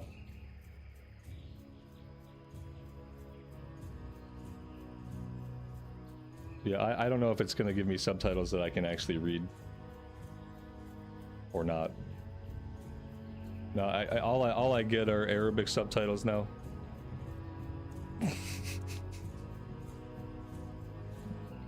Like, obviously, it's the first in the list, so like, why wouldn't it start there? There's English. Oh, she started to reflect. Oh no, guys. She's reflecting. This is what I said I didn't want to watch. They started to reflect, and now they're gonna regale us with all of their fucking ingenious reflection. Oh no. Oh no. Yep, this is exactly what I said it was that I didn't want it to be, but that it could be. Oh no, we created the live team. It's not only support. A new— oh no. Here, let's see if it's safe. Area Remix, Legion Remix, Plunderstorm, Overcharged Elves, and more. This energy allowed us to be more confident. Oh, more I don't committed, care! More excited than ever before for both modern and classic WoW. Who cares? And it led us to share our first ever long-term roadmap. Oh, I'm so to proud bring of us you. Do you closer want a to the fucking pat on the community that back? Let me inspires us. pat you on the Our back. confidence and commitment since those Oh, days you has only not make wavered, and we will fucking continue to 2 share mil a our year. plans. So what does this But all you could finally put on a Then and now. roadmap. It means you are the spark that lights our way. The Warcraft universe has lived for 3 decades because Nobody of needs players who this. make it meaningful and who give us the opportunity and creative energy. This to shit's make just— it don't they know this is work. just gonna get Today, memed we're on? on the cusp Why of do the they bother Midnight putting expansion. stuff out like And we're this? excited for the stories that will be told. You the sound memories really made, excited. and the You triumphs sound we like you're a earned woman together reading a as we script. defend our world once again. Yeah, there are news Light versus void broadcasters has and been weather ever women that present sound more now, energetic we and will more charge honest. into the fray with the Heroneer and Devourer demon hunters by our side.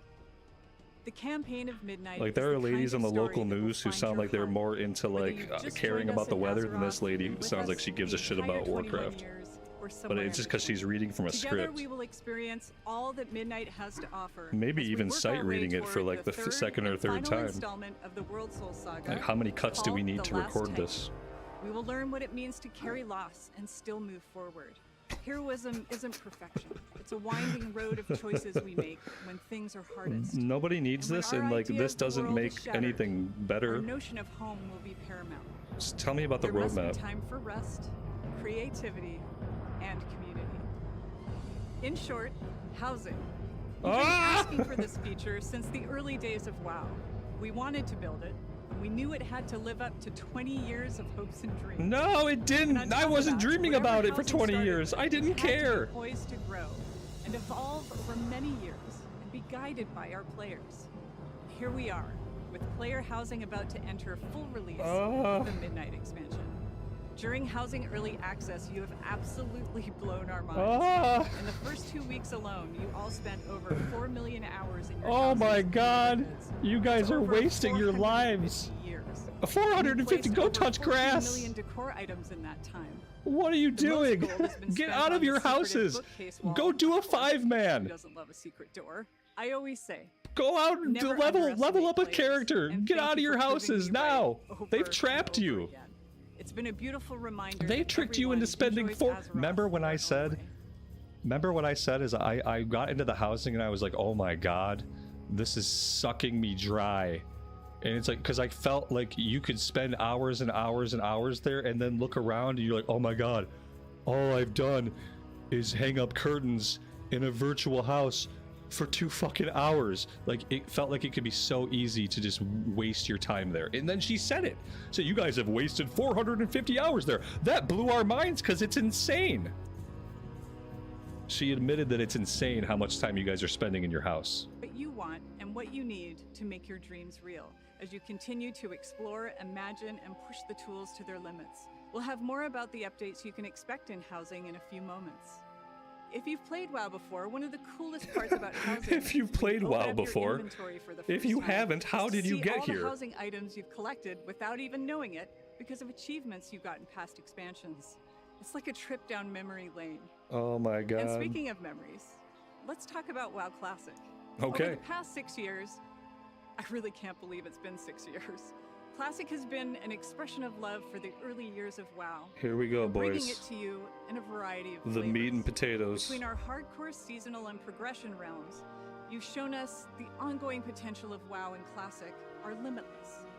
We take that to heart, and we will continue to honor that. Today, Mists of Pandaria Classic continues in the original Classic realms, with the next major milestone being the release of the Escalation update in a few weeks. Oh, who It cares? includes a new quest campaign, Don't new care. battlegrounds, Don't care. scenarios, and more. No one cares. We're going to release the Mists of Pandaria patches over time as we have with previous expansions. We wish you You would can just expect close the it Siege of down. Orgrimmar and the return of Timeless Isle later this year. No one cares about any of this.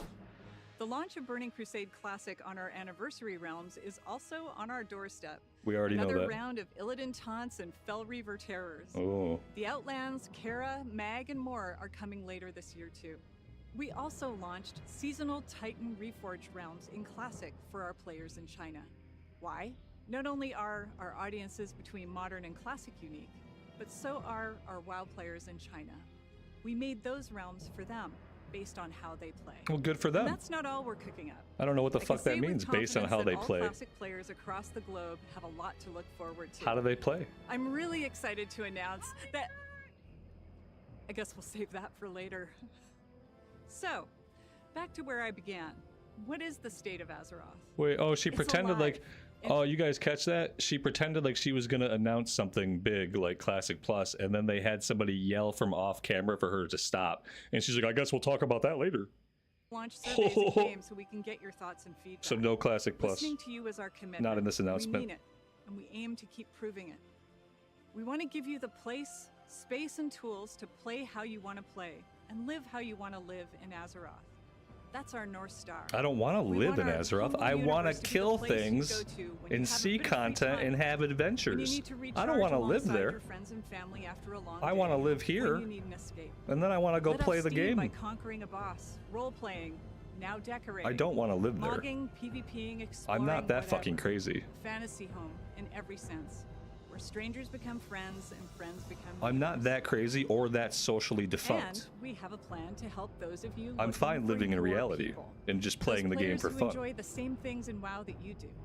We're calling it the WoW Ambassador Program, which is all about the community helping the community, as it Okay. often does. The WoW This is Ambassador less about Program. us and more about you. A bit of an experiment to help connect you with players and communities that are filled with others who play how you play or how you want to play. Our ambassadors are helpful friends from within our very own WoW community. What? And you Don't can we check already out our have this website for system? more details. Like the As mentor you know, thing? Community is our mainstay. I thought this And in the already era of basically housing, existed. We wanted to do what we can to support those who need more than pixels when it comes to having a place to live. This year, we're excited to be partnering with Habitat Wait, for we just Humanity, went into real life. charity pet pack. Oh, they're patting We themselves hope on the your back. support will Guys, help pat 'em on the provide back. safety and shelter Oh, to they're doing families humanitarian who need shit. affordable homes. That makes their game better. Habitat for Oh, I'm Humanity 100% has more helped likely to than give them hundreds of 65 dollars million now people because globally. they got a cute This charity middle-class pet white pack family on the includes screen. The adorable Rufus. Oh, the who will be adorable available in Rufus. both modern Pat and on the back. classic Yeah, WoW. good job, Rufus Blizz. loves to build. Oh, Something you'll that's see in fucking so action good if of he's you. left idle for too long. Those of you who play modern WoW will also get a doghouse, a Oh, bowl, boy. and a bed. Oh, yeah. We're incredibly excited to be supporting Habitat for Humanity this year. and we'll have more information to share So they're about doing how you good can stuff break out in the through world, this just so you know. soon. They're getting those tax rebates. As always, you are our heroes. Gotta get those tax our rebates. heartbeat, and our gratitude is everlasting. This was everything I was worried that it would be. I hope we gotta get give us a roadmap now. In Azeroth. Oh, is that it? Are we done? Was that the whole thing? That was the whole thing? No, they can't be done, right? Wait, it only went on for 11 minutes. I feel slightly nauseous. Hey everyone, and thank you, Holly. Oh shit, it's Ian's turn. Game director. He's gonna talk about the systems and the design philosophy. By saying thank you, as always, to our community. This is exactly what I for your worried about. Continued passion, for the time you put into this world. He sounds so and for your phony, and he's boundless probably not creativity. phony in real life. He's probably a fucking great person. It's just that when they do these recordings, these people come off sounding so goddamn phony. And it's like, do they not listen to it and hear that in it? Everyone who had any part in bringing housing to life, that we are simply in awe of what you've already created. We knew you'd make incredible homes, but the community response has just blown away our expectations. There simply is no World of Warcraft without you, our community. We are honored to be a part of this world. Nobody and needs to humbled hear to this be the shit. We're not caretakers of something we're not that has fucking remained 10-year-old so special children. Like, we and don't so need to hear important this. to so many people. This is not important to do. Today, I'd like to share with you a bit of what we're up to with World of Warcraft. So here we go. In terms of the right now present stuff, the fast approaching launch of Midnight, Okay. and a small peek at some of the bigger things we Okay. have planned The for peak might 2026. be worthwhile. Now, obviously, I can't go too far into all the details, especially with so many of our plans tied up in story spoilers and us wanting to keep some surprises. But we think there is a ton to look forward to for all residents of Azeroth. Oh, I'm in the sure. year ahead. Residents, So let's get right into it. live here. I don't want to As live we there. stand here Stop today, trying to we get are me to just withdraw from over a real month life. From launching Midnight and getting the game into your hands. The team is working hard to polish up the last details of the expansion, iron out bugs, refine Iron out bugs. Come on, Ian. Give me a break, buddy. We know it's gonna be full of bugs. There's still plenty to do. You get the and bugs see and after wow launch, today. man. After launch. Once we find all the bugs for you, We are don't kicking feed off us the that. Midnight pre-launch event called Twilight Ascension. Already This playing event it. will run until Midnight's launch It on was March so 2nd. far just This 4 is when the world stakes quests start and to a world crystallize, boss is all I've been and able to the threat do. we face begins to take real I'm shape, assuming it'll and start the to flesh void out. makes itself felt in our world. This is a repeatable event in which Yeah. you'll join Magister Umbric and Grand Magister It's world Rohan quests in their and efforts some to keep bosses the from what I Twilight saw. Blade at bay Oh, at see, there's more locations shit going around on the here. world. You'll be I gotta killing get back rares, on today and see if I can world open up quests, some more and stuff. defeating bosses as you earn limited time rewards like pets, mounts, Don't care. transmogs, Don't and care. of course, some fresh I don't housing care about any of for those your home. rewards, actually. The 12 Maybe I won't do any that more of it. recently went live also includes a ton of the new features and improvements that are tied to Midnight. Yep, features are Demon good. hunters out there can get started playing the new Void-themed Devourer. Good range luck leveling it up. specialization. Or Void Elf Demon hunters can be You better just unlocked boost through that short quest DH. line. Some of the baseline systems Because it is going to be a improvements and pain updates to level it. live include our new Transmog 2.0 system, which includes situational When they made outfit that swapping, spec, they an never improved thought about UI, somebody leveling and as it. finally, slot-based transmog, so you We don't have know, to but they're just telling us stuff we already know about. every time you get an If you're upgrade. playing in the players new to PvP, pre-patch, you already know learn all the this ropes stuff. in the training grounds. Expanding and revamping the idea found in Compstomp, players will join a battle against smarter game control. They speak to the audience like it opponents, consists Iraqi only of bases, silver children. They shark speak mines, upbeat and and battles sanitized. for Yeah, the exactly. wins. And it just makes Also everything they kicking say off this disingenuous. is the winds of mysterious And it fortune. makes A it makes limited them time- feel it makes them seem like tools, and they're not tools. They're probably really intelligent, passionate people, some of them, but when they talk like this in this way, in Ian's is really particular, like it just doesn't sound good. It doesn't ring true, right? We know it doesn't ring true, even if the funny thing is he probably feels a lot of what he's saying, but the way he is saying it makes it feel like he doesn't feel that way. It's so strange. Welcome Back Weekend also starts today. If you're not currently subscribed Just to talk to me like I'm a human being and you're a human From being. now until February 1st, you can Just explore the WoW-based just game convey for free information up in to a level normal 80, way, like whatever your including all natural way level of up talking content, about things would be. pre-launch events, the recent system And then your updates that we natural talked passion about, will show a through. completely overhauled returning If you player have passion. experience, and more than 20 years of Azeroth's world and story. I don't know. So excited about Midnight. and So all that's excited. going on When with someone it. has to tell you We they're really so want to make excited sure that we're making it because easy none for of the you to come check excitement is out. coming across in their voice because they're not allowed to inflect. We're so excited. We are so excited about these exciting things. We want you to be The excited level too. cap Are you is excited? increasing to 90, and you'll be leveling through 4 new and reimagined zones, full of new questing content, both campaign chapters as well as local stories, and additional chapters waiting for you at max level.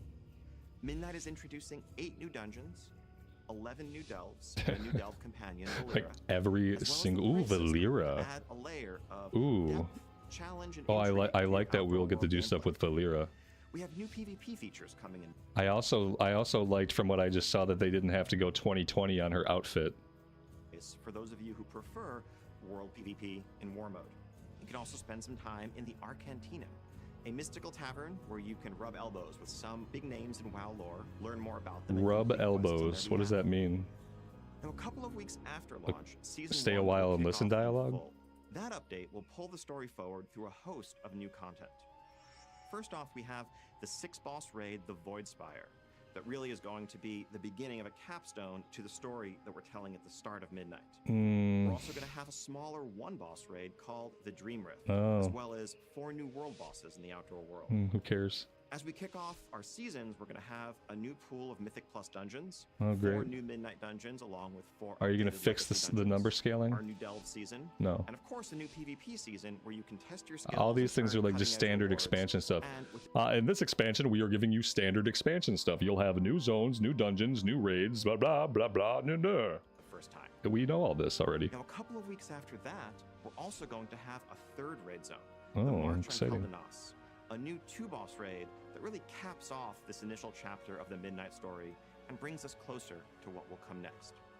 The addition of story mode to World of Warcraft has made it so that any player can experience these moments for themselves. Wait. We want to continue to lean in, giving you ways to live the story of Azeroth, Wait, no matter how you what? choose to play. What the Whether you f wanna is jump story in and mode? tackle raids, do delves, or Do just they mean the hang out in lore walking with Argentina and Cho? chat. Our goal, as always, is to give you lots to do and tons to choose among. I don't know what And they we were can't talking wait to about with see the how new you story choose to mode. adventure across the unfolding story of Midnight. There's like the catch-up experience that kind of like As I said earlier, streamlines we have everything. been utterly overwhelmed by your Maybe that's what they creativity and meant. Your ingenuity during housing. Oh so no, not far, more housing and stuff. Of course, by your feedback. As Holly said, we want you to help us build this feature together. We want to hear more of what you're interested in, more of what's working, and what's not working. And your feedback is directly informing What's the not decisions we working? make. You've already seen I some don't quality care about housing. I improvements guess that from from their over the last perspective, couple that's what's not months, working, is but that we're I keeping don't a care at close all. eye on housing to continually improve the feature from every angle, whether we're talking about economy adjustments, UI updates, or all new functionality. It sounds like a lot of fucking want to work keep for a finding lot of corporate opportunities to support employees to do, you know? It just sounds like oh, this is going to be big. We're going to be able to hire like 60 more corporate employees to press buttons and do things. We've heard from many of you that your cozy creation doesn't quite feel complete without Story mode is a condensed, easier version of a raid. Oh, yeah. Okay, yep, now I know what they're talking about. Yeah, that is good.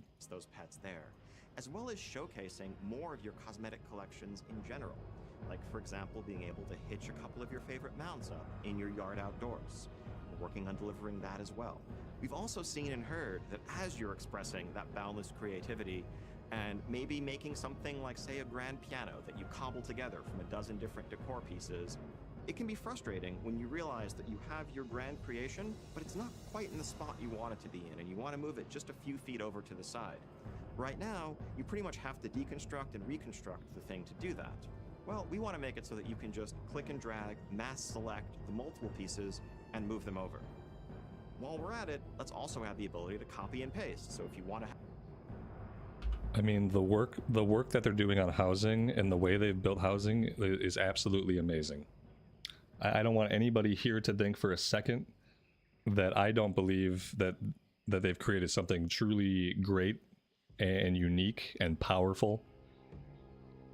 I just don't care. And like, I wonder like how much of the player base just doesn't care. And I wonder how much development is going to go into this that a lot of players are not really going to benefit from.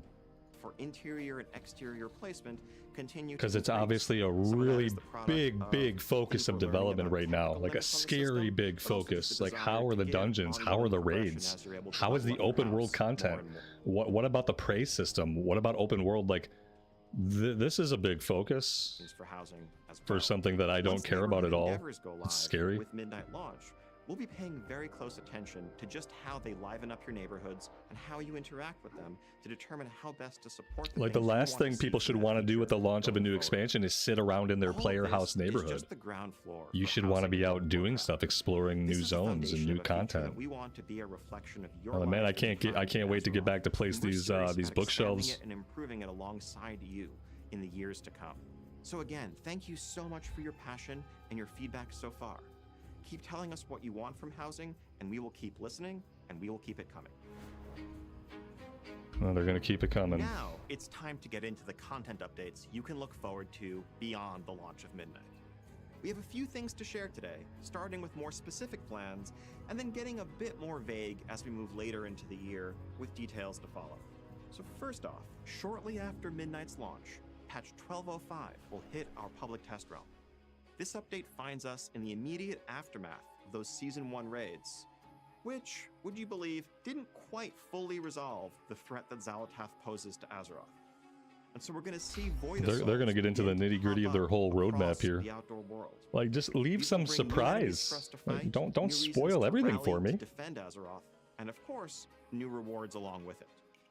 On the lighter side, we're also going to be adding a prop hunt-inspired event as a small diversion from this pitched battle raging between the light and the dark. Obviously. In this event, you're going to When there's a queue up and massive find yourself on a team interstellar facing war off against another happening small between team of 5 in a cosmic forces, I location need a like big Silvermoon distraction. City It's too or the Alliance serious. and Horde neighborhoods, where one team uses enchantment and illusion to disguise themselves. Well, guys, cleverly let's step as away innocuous from this props and try to galactic hide war in the here to environment. play a little The other hide and team seek. I tries think to what seize we the all really need is a This game event of hide and is not seek. going to do much when it comes to beating back the void and saving Azeroth, but it is a way to find some fun in the face of an ever-present, ever-growing threat. Our next small update, 1207, brings a further escalation of these void assaults, but also a standalone one-boss raid. We're excited to get away from the idea of raids being consigned to just these massive twice-a-year updates, and we want to lean more into the flexibility of matching the content that we offer to the narrative and just fun opportunities that we see to tell stories of different shapes and sizes.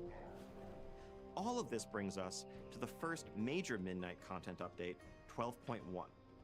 Now, I can't reveal the name, setting, or really much of anything specific about this. But he can show you that it comes with just more of the same shit we would expect from an update. New zone, a new raid, new dungeon, new delves. Like, of course, it's the same. We know what to expect. You know, they've been doing the same cadence of updates since Dragonflight, basically. Like, we know what's going to come, when it's going to come. An overhaul of our friend system that makes it easier for you to keep up with friends you have and make new friends along the way. What, friends? Next up comes 12.1.5, Wait, what's he talking about? which brings with it an all-new content type. We have seen how passionately the community has taken to delves. An We want all-new to support content this with type. Even more flexibility and experimentation. For those of you who love delve gameplay, but wish there were something a little more than the bite-sized experiences we currently offer, we are adding a new feature that we're currently calling Labyrinths. Labyrinths, okay. These are inspired by mega dungeons in Oh. a sense. And labyrinths are large, sprawling delve experiences that you can tackle all at once or just a bit at a time, depending on your schedule and preference. They're going to have a different form and reward structure than you're used to seeing in your delves, but they will keep the core elements of exploring and besting foes alongside your trusty delve companion. Beyond that, and also in Just like when I first heard about delves, that content sounds really, really cool for solo players. Will it feel really, really cool, or will it feel really long, or really boring, really tedious? in the following 'Cause it year, sounds which we'll cool. talk about down the line. Later in the year, we also have a new standalone event coming from the same group of mad scientists who brought you game modes like Plunderstorm or Remix. Is this the We'll have Duskwood more to thing? This share was on supposed to come as we out get this closer year to and the it never date, did. but this is going to be another Is this the standalone mode Duskwood that horror exists thing, I think? alongside the core World of They Warcraft talked about this a long time ago, like it all was going to this, come of out course, soon, and is then it going to never be came out. accompanied by the steady, fast flow of content And now that it's you're going to be a used to midnight seeing. thing. Holiday updates, events like Yeah. Turbulent Timeways, and much more. We want to keep moving at the live service pace you've come to expect. Yeah, just since keep cranking Dragonflight, out content and at a we've blistering continued through pace the with war no within. regard to whether or not Making any sure of it's there's good. Always something new and Yeah. exciting. Always on something the new, horizon. exciting, and broken on the horizon. Obviously. Now that's the big stuff. we Otherwise, have to everyone will just share quit the right game now. and stop But paying you. there's still way more to come. Right in away. Midnight and in World of Warcraft as a whole, and we can't wait for you to see it.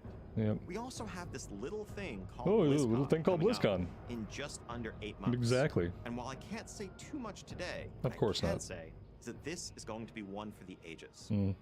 We really hope to see you there and to show you some of how we're thinking about the next 20 years of everything Warcraft. Oh. You're not going to want to miss this one.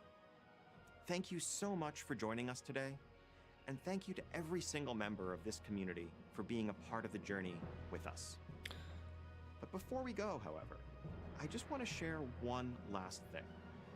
We know the Void and Xalatath are dark threats, and that the stakes are high, and the tone of Midnight can be dire. It's not. But It's like we also comical never want almost. to forget that Have you Azeroth watched a is, cutscene? It's for almost all of comical. us, home. It's a place of light, community, family, and friends.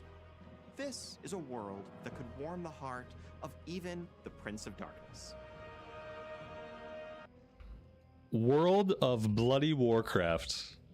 A world that could warm the heart of even the Prince of Darkness. What? It's the world of Bloody Warcraft. No, it's like I don't want to go there and cuddle with my stuffies. What is he? What was that about? And what are we watching here? What is? Oh, who are you? What is this? What am I watching? Oh, this is the Duskwood thing? Oh shit! What happened? I don't know what we're looking at here. Oh, I'm gonna get no. This is where the copyright comes in. I can't let this music play, guys.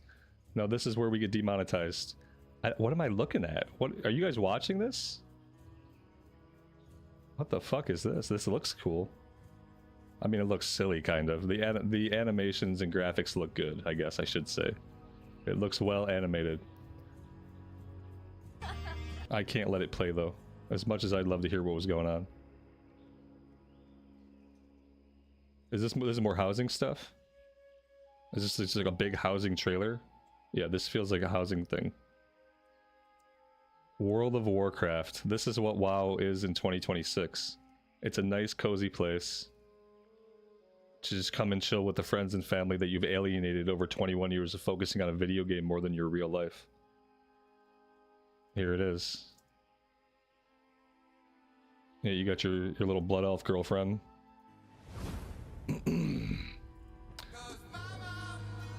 Is that like Sauron's crown or something? The crown of Sauron? That song, I cannot let that play. Oh, that was a big cinematic. Oh, that was such a huge cinematic to make for housing. Oh my god. What? Like the cinematics for the core game aren't that good. Oh, that was crazy. Oh man, oh no. Whew. What do you guys think? Oh my gosh. Oh, I'm not gonna give them yeah, I'm not giving them hundreds and hundreds of hours of my life for housing. I just don't care, you know. They could have made a different game. They could have made like World of Warcraft Animal Crossing, World of Warcraft Crossing, World of War Crossing. They could have made World of War Crossing, and then your town could have had like NPC companions and stuff like that. There could have been stories told there. You could have like romanced some people. Like they could have made a whole game like Stardew Warcraft, and it could have been a whole thing, and it could have been amazing. And then people who wanted to play that game could just go fucking play that game.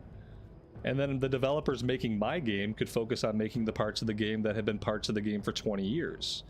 And not simply parts of the game that they think might make them the most money right now in 2026, which is clearly what housing is. Like, housing is clearly a way just to, like, how much fucking money can we start making now here in 2026? That really has nothing to do with people's actual love of Warcraft as a franchise. but everything to do with the sweet ass shit that we make and how pretty it is, and how we're just going to take advantage of the fact that what people want more than anything else is to have stuff. And that used to be mainly confined to like real life. People want to have stuff in real life. You want to have a house and a car and money. But now people want to have stuff in video games. Now art imitates life, and now you're in a video game, but it's not enough just to play the game. It's like it's not enough just to live your life. You know, you want to live your life, but you want to have a bunch of cool shit. Well, now in the video game, you want to play the video game, but it's not, you want to have shit too. And so they're just like super capitalizing on this concept that people not only do people want to play the games, but they want to own shit in the game, and they want to have things in the game as if the things were material objects that had any value at all. And they're just going to make a shitload of money because people are confused. How you doing, man? Later. It's people have spent 450 years already being confused. They're confused about what they're doing and about what's going on. And it's, you can make money off of that. And they're gonna rake in the money, so that's good news for them.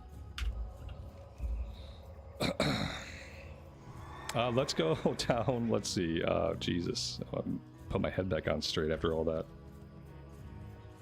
A tavern and inn was good enough housing for you. You know why it was good enough? Because a tavern or a fucking inn is where an adventurer stays.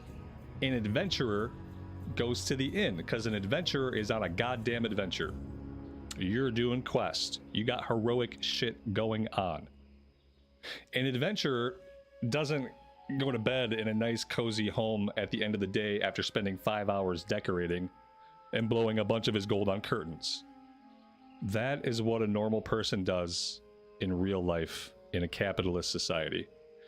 We work, we spend that money on stuff, we put the stuff in our house, and one day we die. That's already what you do in real life. You go out into the world and you work, you get currency, and you spend your currency keeping your body alive and accumulating things. And eventually, it all falls apart in the end, doesn't it? And so now in the video game, instead of the video game being a place where you get to escape this endless desire just to accumulate more shit, instead of the video game being an escape where you're an adventurer living a completely different life, now you get to live a fantasy simulacrum of what life already is for most people, which is the endless accumulation of things in their home, in their life. And I think that's fucking bonkers. And I think that it just shows that people are very confused about what play is. And I don't think that that's play. But clearly it's very addictive. It's addictive to the human brain because you're so used to doing it already. You have already been conditioned your entire life to go out into the world, to collect currency, and to use that currency to purchase things. The society that you grew up in, that you've lived in forever, has already taught you to be addicted to this. And so, of course, when you're offered the chance to do this exact thing in a video game, unthinkingly, you are going to get addicted to that too. And that's how people have already spent 450 years worth of time decorating their virtual houses and collecting their virtual shit. And corporations know it. Corporations profit and they make the money they make because they know psychology and they know exactly the kinds of behaviors that you are addicted to, or the kinds of behavioral loops that you can get addicted to as a human. And they know exactly how to exploit it because they put a lot of money and a lot of research into figuring out how. And so that's what's happening. That's what they're doing with their game, with that side of their game. That side of their game is going to become their money-making side. That's going to be how they rake in all the big bucks. And so maybe that'll mean that they'll have enough money to make the parts of the game that I like good. I feel bad for all the people that are going to waste their lives in their virtual house. What are you looking for? You know. That's it. That's all I have to say about it. On that note, I'm going to go take a leak.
Okay.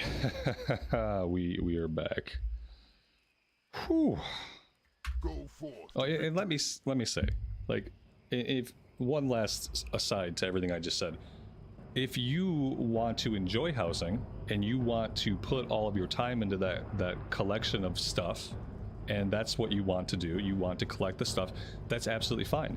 It's completely natural for a human being to be a completely mixed up person, to be just this completely backwards thing. It's completely natural for you to want to collect the stuff, and you know, it's sending signals into your brain that are positive things. You get the gratification of it, and that's fine for you, and it's fine for the people that it's fine for.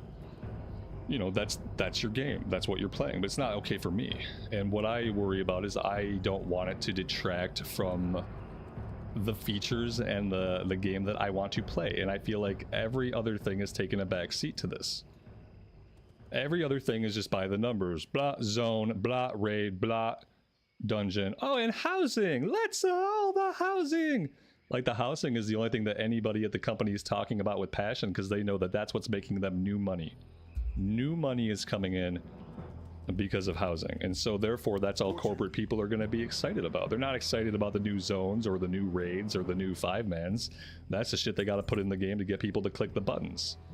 But what they're excited about is the thing that's suddenly making them lots and lots of money, and that's housing. That's why you've heard so much about housing. That's why they made a whole fucking CG trailer that looked gorgeous.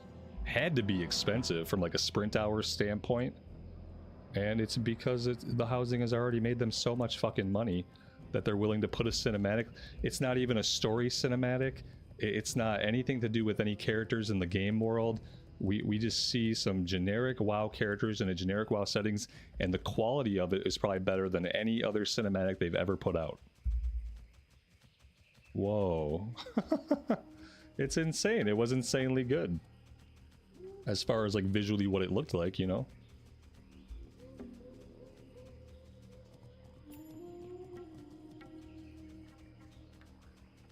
They could call it World of Craft. World of Craft.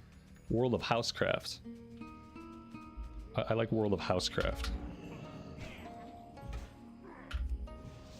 And the other thing I noticed the other day is like now when you run around in a lot of zones, like you're seeing like the little wood axe, like housing is going to be ever present, even if you were someone that does not want to engage with housing, because now it's like you're stuck seeing these little hatchets stuck into trees everywhere you go. Like, I wonder if there's a way to turn that off. I don't want to be doing things in the world of Warcraft and seeing little yellow hatchets in trees where it wants me to cut a tree down, because I don't want to cut the tree down. I'm just gonna sell the wood anyway, but I don't even want to do it. I don't even want to do it to begin with. I don't even want to think about it. And so they need to have a way to turn those off, so that if you don't want to, you don't have to see the stupid wood crafting nodes.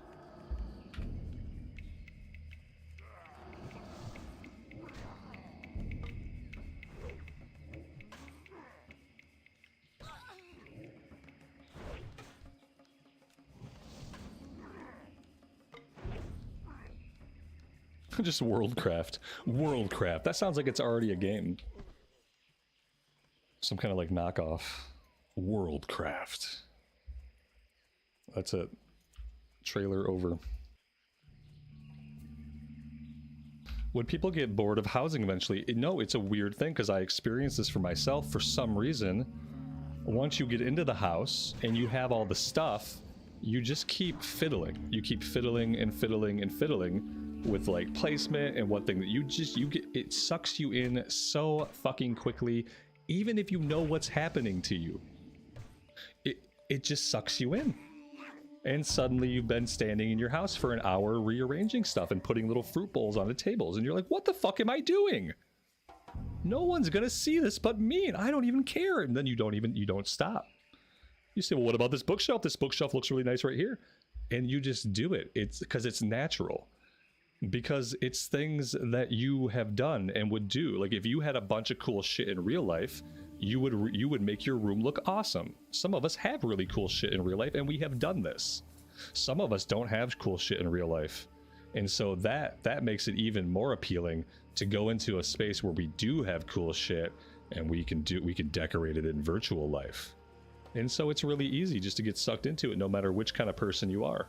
Whether you're a have or a have not, you're still going to get sucked in. The only way to not get sucked in is to not engage with it in some cases, because it will suck you in. It's predatory.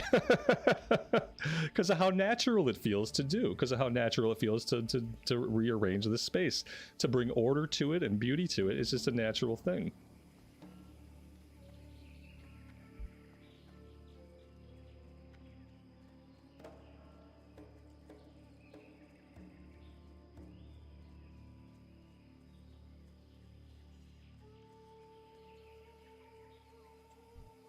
Oh yeah, people do like Sims. I don't mind Sims either. I you know, like a simulation game, like I'd be fine with it being a standalone game.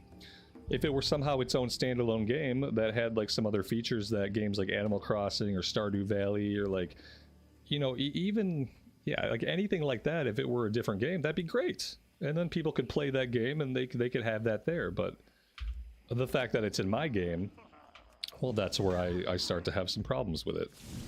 That's where I start to care a little bit more, because now it's something that's going to affect the development of the game that I like. It's going to affect the development of features that I would prefer them spend time on.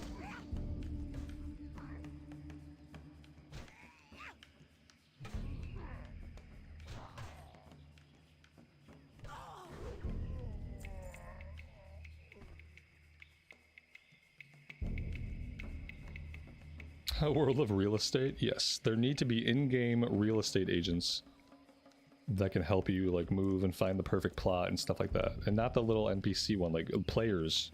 Players should take on the role of real estate agents. That's the new class coming in Last Titan.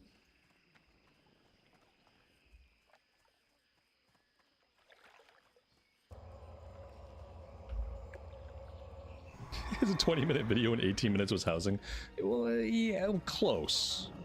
Like, I think like, more than half of it, I think, was about housing. Yeah, like I think it's fair to say that probably more than half of that announcement was talking about housing or talking around housing or about to talk about housing or had just talked about housing. Like that was the majority of what we heard. We didn't really hear like anything new. And it was exactly what I thought it would be in both regards. It was both a reflective, oh, we've come so far, we've done so much, we have grown so much, and it was also a pep rally, oh, look at all the cool shit, our shit is so cool. So it was kind of the two things that I wanted less. And it was not really anything that I actually wanted or needed. I don't think, if I had missed it, would I have missed any vital information had I not watched it at all? I guess the only thing that was like new was the labyrinths. That was the first time I had heard about labyrinths. And just like delves, like they interest me as like challenging solo content because I'm a solo player. And will it be good? I don't know. I didn't really like delves that much. And I thought I would, and I just really didn't. When it came to how I would use that time, I ended up just choosing to use that time to do Mythic Plus.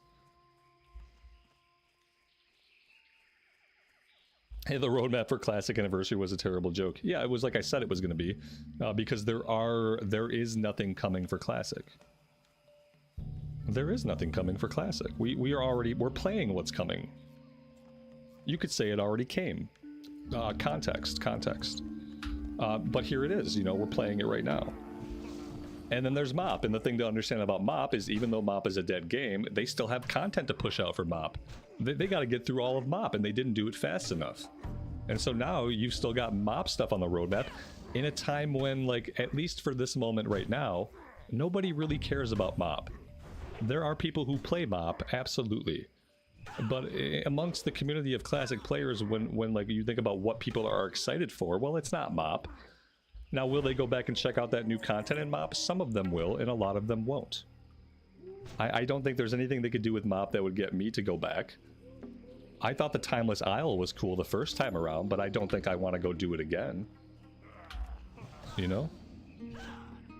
And so therefore, if you think about MoP in this way, like MoP's already run its course for most people, because for most people it was a holdover till TBC Anniversary. And in that sense, there is nothing on the roadmap for Classic.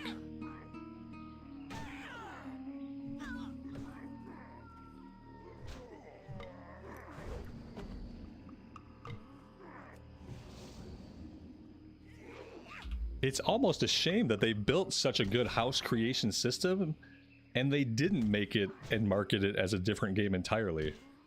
Because like I said, their system is amazing. Like I don't know, I'd be hard pressed to believe that housing feels better in any other game. And now I have not experimented with housing in a lot of other games, but the way the interface and everything feels in the WoW housing and the way everything looks and the way everything functions, it feels good.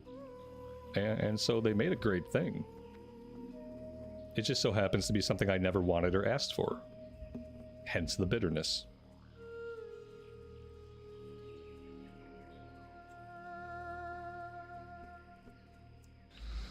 The whole announcement thing, this whole thing was kind of like, it was unnecessary, right?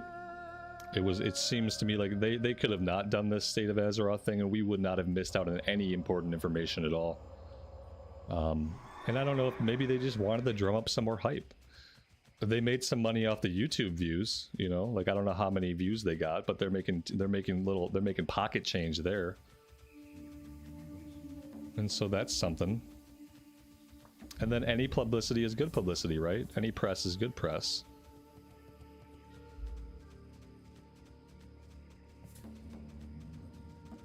They should destroy the Azeroth and start another one? Yeah, I think we'll see something like that after Last Titan. They will do a revamp, but the revamp's not going to get rid of housing. It'll be interesting to see, like, when they revamp Azeroth, if the planet cracks open like an egg, what happens to our houses? Do the Infinity Dragons just like translocate all of our housing neighborhoods neatly into a different universe? Like how are they gonna handle housing from like a world building and like story perspective? If they do like a big revamp of like Eastern Kingdoms and Kalimdor, or if we get teleported to a different timeline and that's the reason for the revamp, or if the planet cracks open and we have to go to a new planet and that's the reason for the revamp, like how are they gonna work? Have they thought about how they're gonna work housing into any kind of like future revamp, or if it's not even going to matter? Maybe the revamp is not going to be substantial enough story-wise or physically to really necessitate it. Who knows? Insurance will cover it. Insurance is a scam. Insurance is a scam, and it's not going to save you. By the time you file your claim, the insurance company will be broke.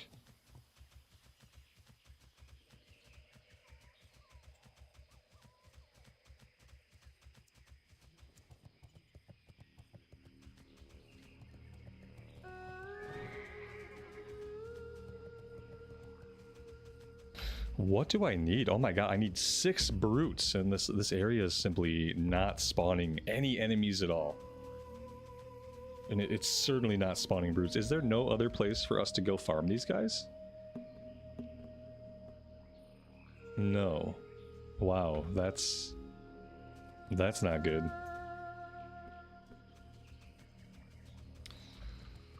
Oh boy. Maybe I just go turn stuff in. Like, I don't know if we'll even do this one. This quest has been the first quest that we've hit that just seems like, you know, this quest is not going to get done. We have a couple of things to turn in down in Booty Bay.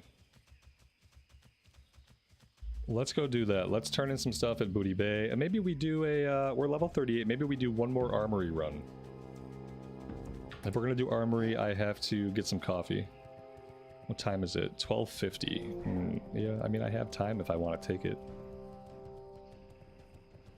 Is it just me, or did they not announce anything we didn't already know? The only obvious thing that they talked about that I had not heard of before was labyrinths. And labyrinths were described as being like the mega dungeons of the delve world. So if you like delves, maybe you'll like labyrinths. And that was the only thing that I heard them say that was new that I had never heard of before. But maybe I missed some other stuff. I don't know. I don't think I missed anything else. Mr. Santa, thanks for hanging out, man. We'll catch you next time. Ooh, where's this one going? Undercity. Do I want to go to Undercity? It depends on what I want to do. If we're going to Dustswallow, then I want to get on the boat to Ratchet. Maybe, let's see. Let's set the Hearthstone here. And then we'll do a Scarlet Armory run, and maybe then we'll get on the boat and we'll go to Dustswallow. But I think if I'm going to do SM, we should probably just hang out here and possibly hang out in Undercity. Speak, friend, But I want my Hearthstone set here. for the whole. This is a really great zone to travel out of because we have so many travel options out of Stranglethorn. It's like the nexus of everywhere Horde side. I missed Ian saying boundless creativity 100 times. Boundless creativity, boundless creativity. Yeah, like what? Yeah, what polite, cool sounding like buzzwords can we come up with? What corporate shit can we gush forth? Boundless creativity, endless passion. Endless passion. Sounds really passionate. Okay, yep. I'm gonna hang out here for a second. Let me get some coffee, and then we will queue up for an armory run and see if we can win the axe. We want to win the axe this time so we don't have to do armory again.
Ooh, all right. So let's pop into the queue.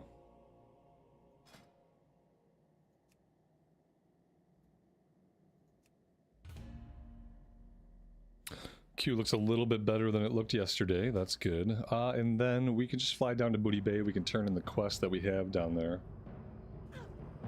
And then we'll either get an invite or we will not. And then if we get an invite, we'll take the Zep to Undercity.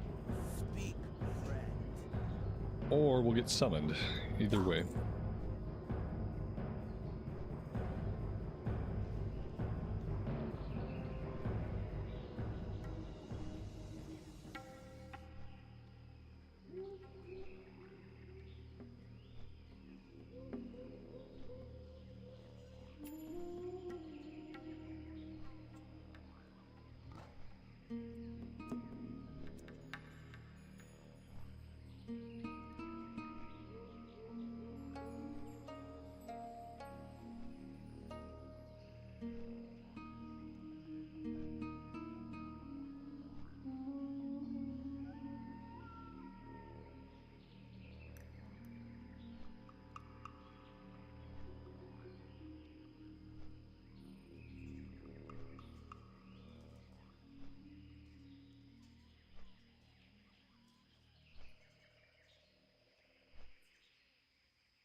Talk to me. Hurry back. Keep it real. Hurry back.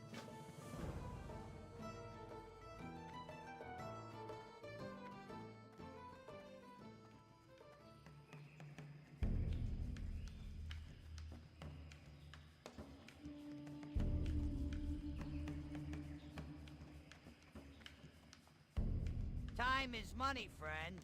Be good. Have a good one. See ya.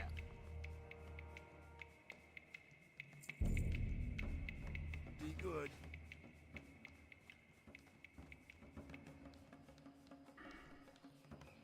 Oh my god, we have 2 talent points. Who would have thought?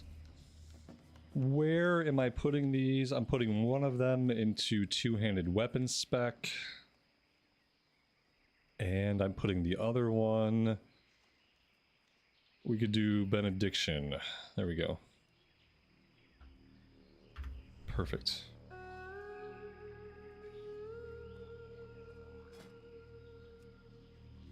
We got a lot of tanks in the queue today, apparently. Alright, I don't think there's any quest here we have to pick up yet. Everything is orange, or it's red. So, nothing else to do here, really. Did I get Seal of Wisdom? It's trainable, but we haven't trained yet. We could take a Zep to Undercity and we could maybe train before we do anything.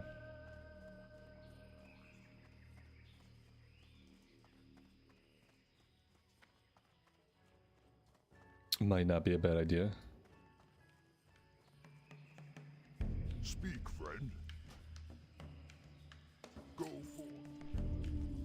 Does Booty Bay exist in Modern WoW? I mean, yeah, all the zones still exist, but they're all the Cataclysm remakes. I don't remember how much Booty Bay changed in Cataclysm. Yeah, the entire old world still exists, but it exists as the Cataclysm remake zones. There are no... You can't find classic era zones in retail. They don't exist.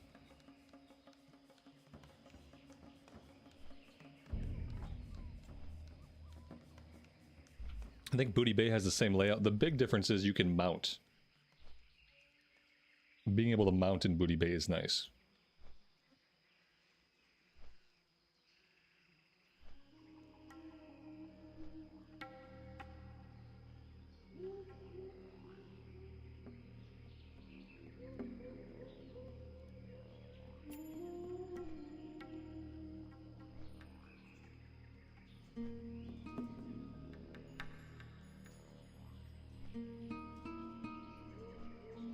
Yeah, just like the Barons, it got split in north and south. Because they thought, oh, don't overwhelm people or blow their minds. But part of the great thing, a part of the charm about the Barons in Stranglethorn was how big they were, and like how much time you spent there, and how like massive it was. that was a part of the aesthetic of those zones, and then so you split them up and they completely lose that identity. And you know, they didn't really think about stuff like that. They just thought, like, how can we make stuff easier for the player? How can we make this whole leveling process, how can we make that easier for the player? That's what all the revamp zones were about. I just like, oh, let's go to Undercity. Let's just run out into the world and start questing. No, you had a plan. Stick to the plan.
Three paladins? Wow. No. I can't. I can't be in a 3 paladin group? Or I'm gonna have to probably just put some more effort into this myself. I'm not going into armory with 3 pallies. It's not gonna happen.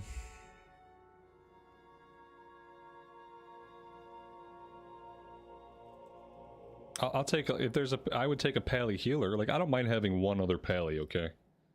No big deal. It's gonna happen, right? I just can't have 3 pallies.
No, I can't get anybody in the group today. We got a hunter. Hunter's the only person I got 2 warlocks, neither of them want to join. Level 37, like, I guess I gotta grab this guy. As soon as I grab him, a priest is gonna pop in. And then if we take this guy, then, you know, he's gonna roll need on the axe, he's gonna win the axe over us. Like, that's obviously what's gonna happen. Alright, the warlock declined. The healer joined, and I gotta do another roll check. Every time somebody comes in, you gotta do a roll check because the game is broken. Let's roll check. Wait. Oh my god, what's going on?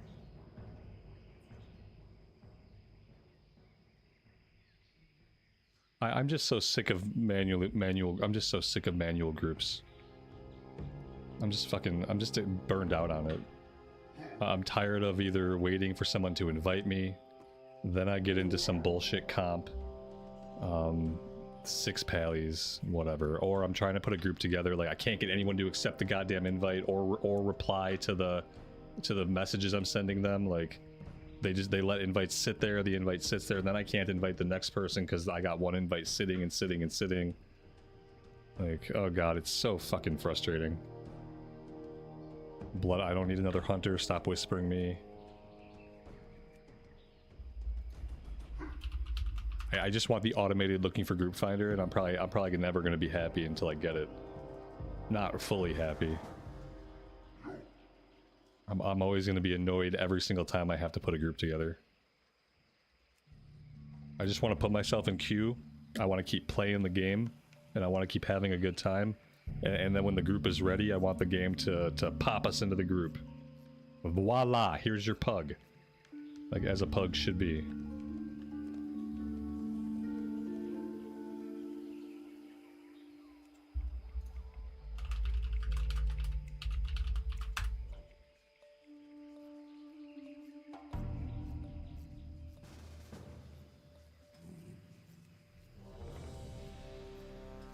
Another member, another group, another role check. Look, oh, there we go. Perfect. If only this warlock wouldn't have ignored me twice, then we'd be good to go. He doesn't want to answer the whisper. And he doesn't want to leave the queue. He just wants to sit in the queue so people invite him, and then he just lets the invite hang there, and then nothing happens.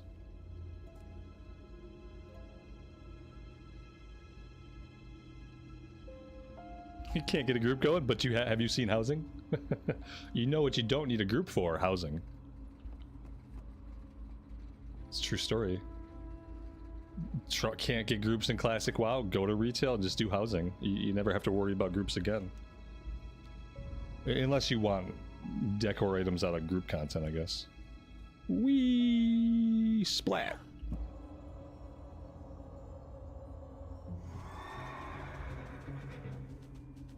$40-man housing.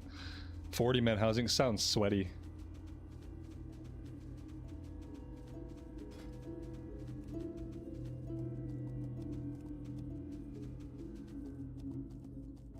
I'm not inviting this person again. In fact, I might put him on my ignore list.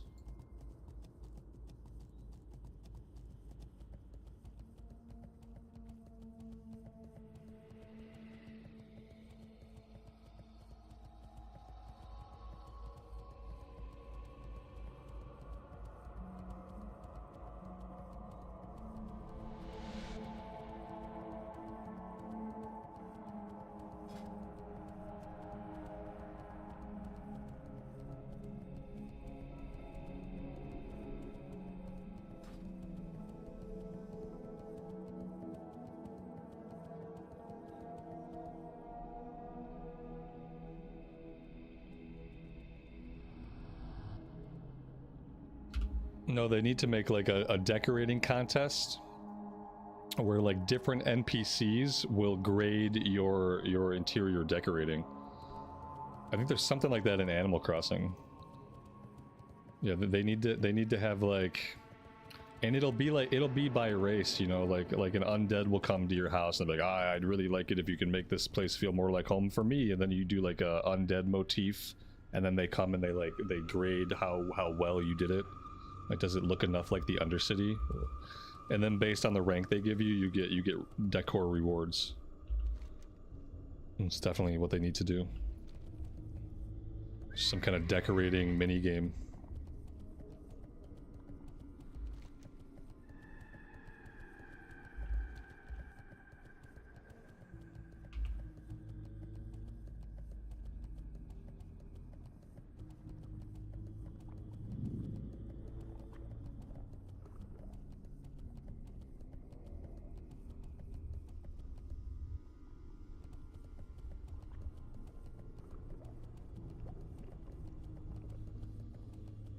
Extreme home makeover. Yeah, they can do like some renovating shows, like renovating in Azeroth, you know. We look at my player house and how dismal it is, and then they come in and they fix it up.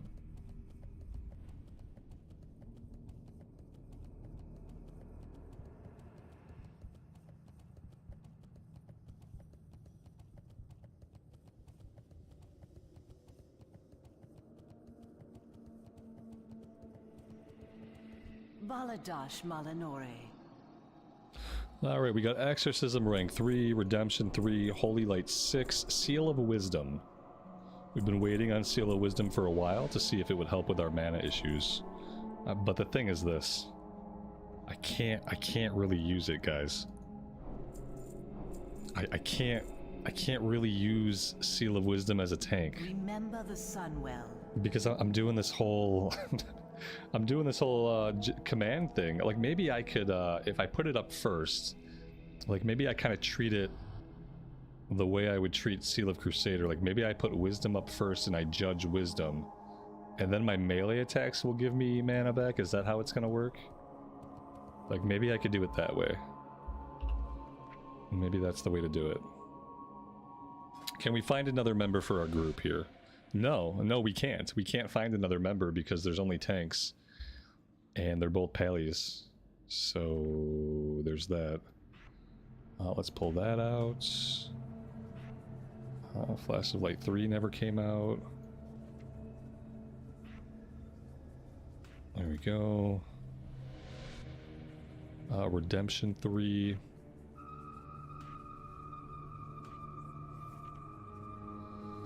Oh, I don't have any more buttons. So where am I gonna put this? Oh no. I don't know. Nobody needs salvation. I'm not gonna give anybody salvation. We can try this. Fills the paladin with divine wisdom for 30 seconds, giving each melee attack a chance to restore mana. Uh-oh. I don't want to leave it active though. Unleashing the seal's energy will judge the enemy, granting attacks and spells against them a chance to restore mana. So if I judge it on somebody, it has a chance to restore mana. If I leave it on the weapon, it has a chance to restore mana. The amount it restores will be less. We could try it. Like, I can judge it. And we can see. We can see if it helps at all, right? I don't know if it will. We might not find out, because we might not get to do this run anyway.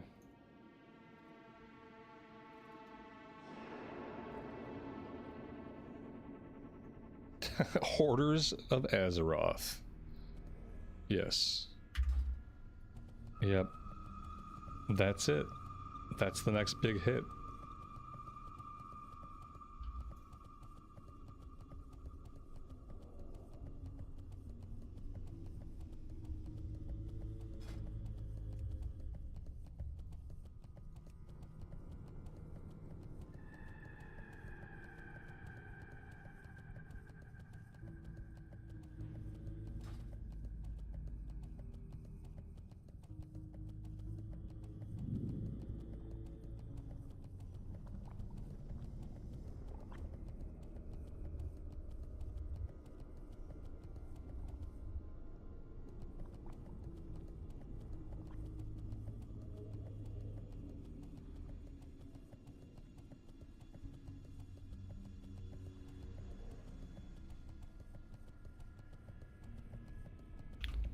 You're gonna have nightmares tonight knowing what the future is for WoW. Well, to be fair, we don't really know what the future is for WoW. We just know what the future is for housing. That's it. We know the future of housing. We don't really know the future of WoW yet. They didn't tell us a lot, you know. We just know it's going to be housing related or housing adjacent. And that's basically it. All other gameplay might eventually become superfluous in the face of housing. Nothing about Classic Plus. No, not at all. Not really anything about Classic at all. I didn't really hear anything about Classic. I think they had a whole segment that was supposed to be about Classic, but I think it was just Holly saying congratulatory stuff about the team and how far they've come, etc., how they've had time to reflect about things. Like, I don't think that anything was actually said that was meaningful or substantial about Classic or Classic Plus.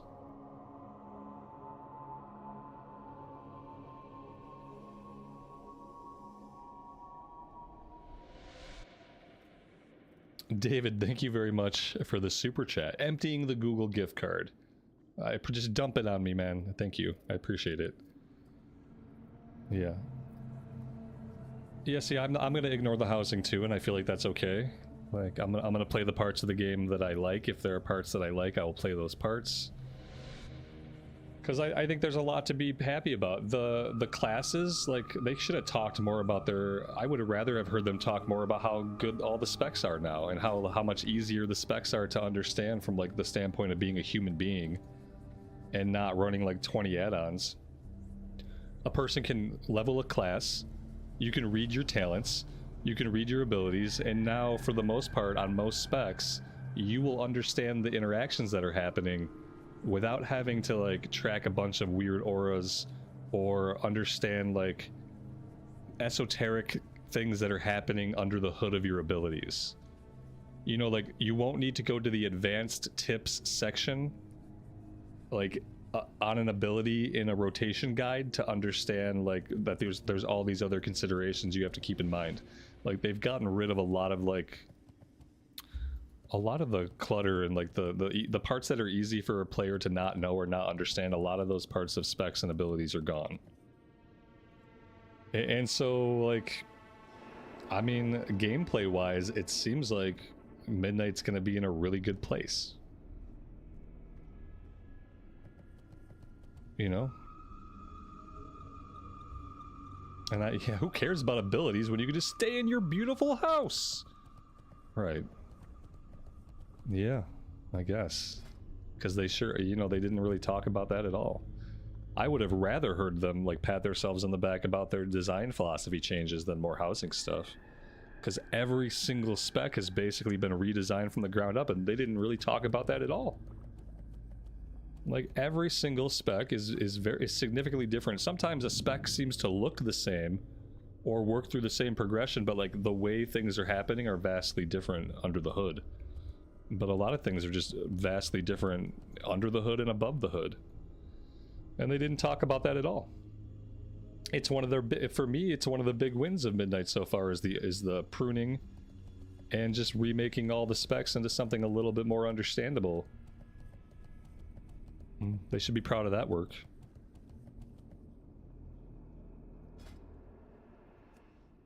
I can't believe this. Oh, what's happening? These are my choices in life. I could try to play on the EU realms where, like, I literally can't get any quests done. Can't complete a single quest, okay? Too many people to complete a quest. But I could find groups over there, probably, but not really, because I'm a rogue over there. And in TBC now, rogues are D tier DPS. So, like, nobody really wants a rogue anyway. You know, I can sit in the queue for hours and no one will invite me. But there will be people in the queue, whereas right now there's nobody in the queue, but at least I can quest. I guess I have to pick one or the other. Do I want there to be people in the queue, or do I want to be able to quest? I can't have both things. This guy can't fill his group up either.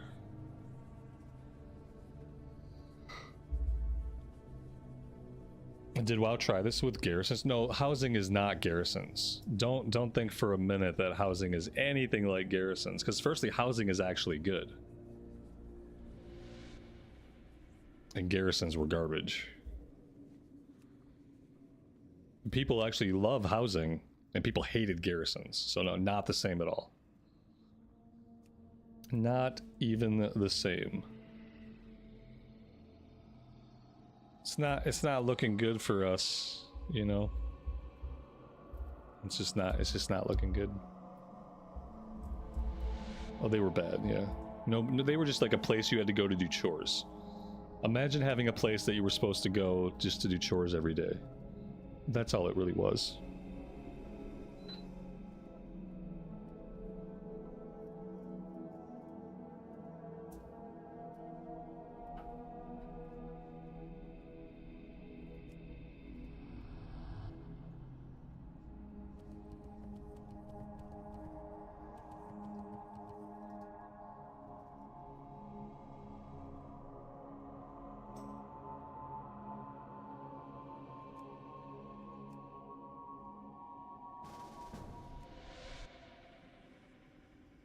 It's really sad that we're looking for just one DPS and we can't find him.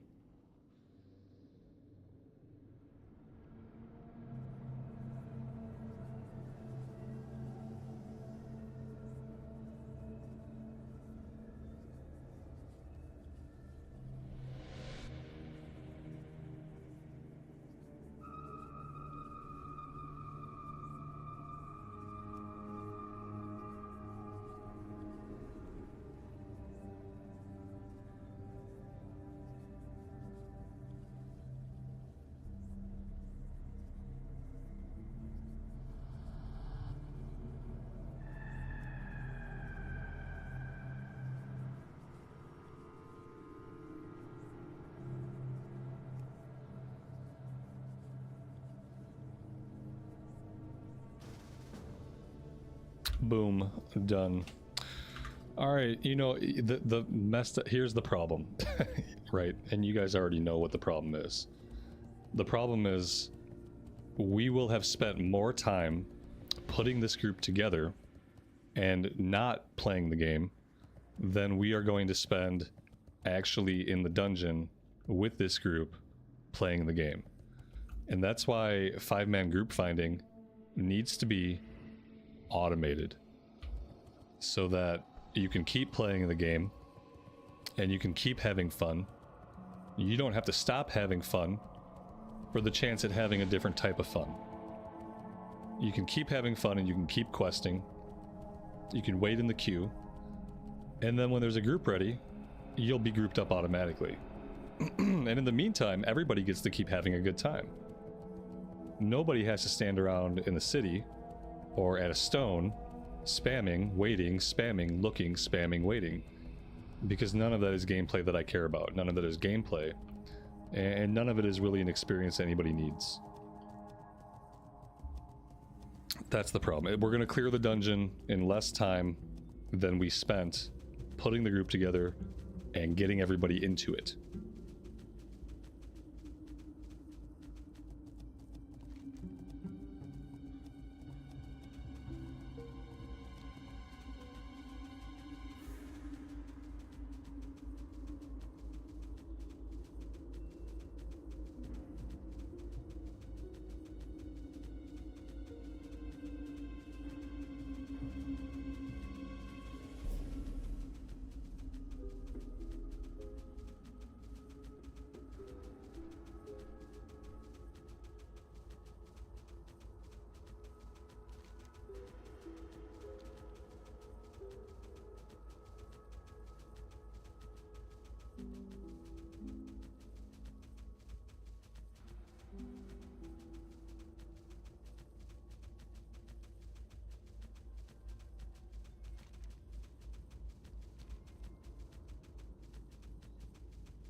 We are missing some people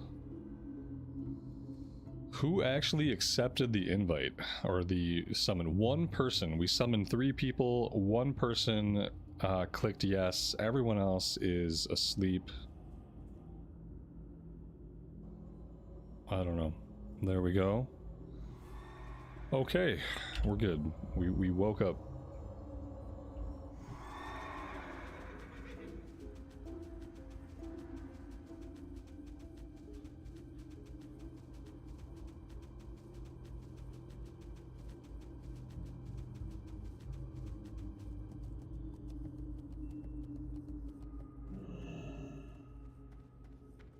Yeah, I think the Warlock accepted it. He ran ahead. He's inside here somewhere. I remember seeing a Voidwalker. Oh, that's right. We never had the key. We're gonna clear all the SM dungeons, and we're never gonna have gotten the key. Oh, damn.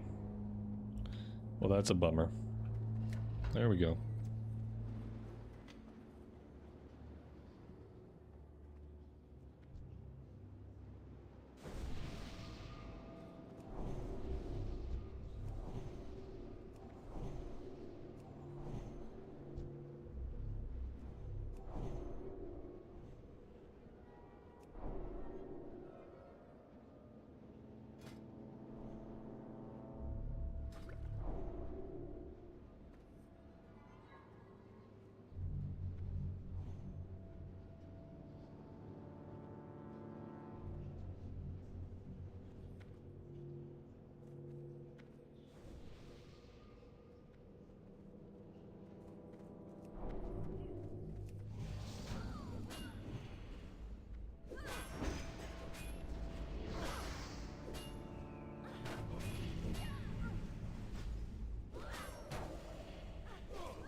Yeah, it's taken about 30 minutes to get the run going, and we'll probably clear it in about that same amount of time.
I really don't think Seal of Wisdom is doing enough for it to even matter. Don't really think it's worth it. It would probably be worth it if we were healing. Then I'd probably judge it, auto attack with it, and then I'd also keep it up. So like if I were healing, I would double down on this. This would be the seal that we kept active. That would be the seal that we judge. And we would probably just mainly use Seal of Wisdom constantly when we are healing. But tanking? Nah, it's not really worth it. Because you have to really benefit from it, you have to judge it, but then you also have to keep it on yourself. And then you're doubling down on your chance to get the mana back. When you're only judging it, and you're not keeping it on yourself, well, it's only going to be effective on the one target. And yeah, it's just not worth it.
Got some schematics here.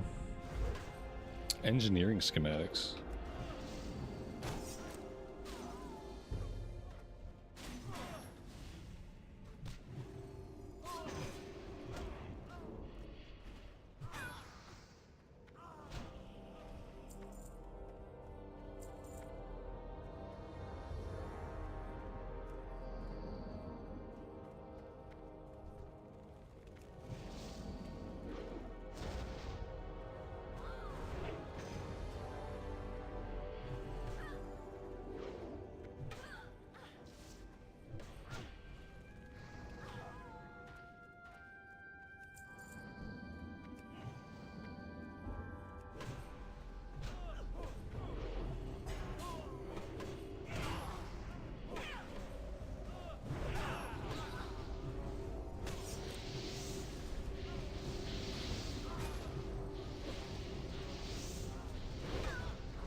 Still running Armory.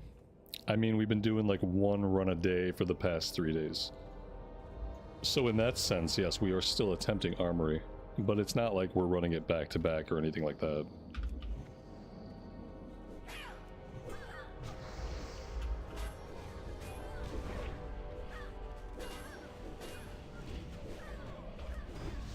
But yeah, unfortunately, as a scrub with no money, I do need the axe to drop.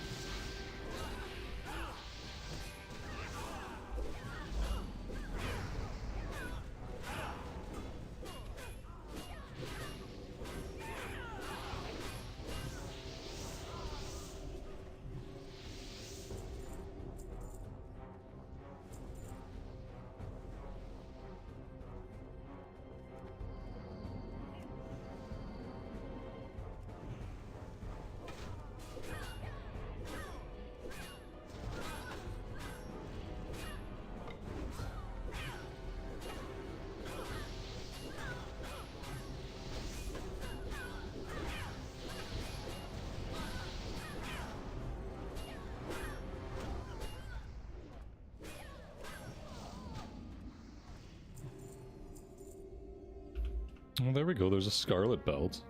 8 strength, 7 stamina.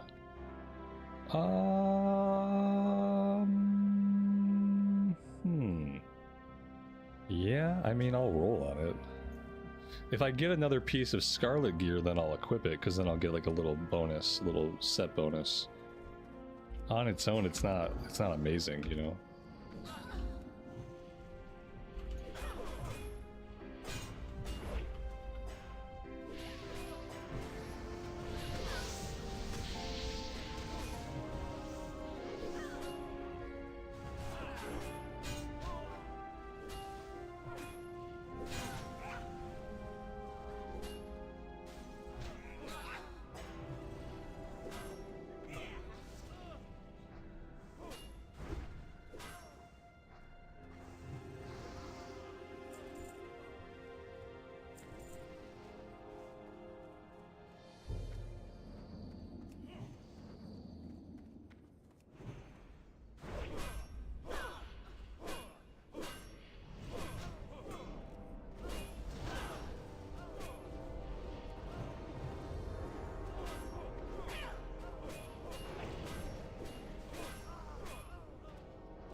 And there's another one. I guess the healer can take that one if he wants it.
This guy just pulled these other two. He just decided, I'm just gonna pull these other two.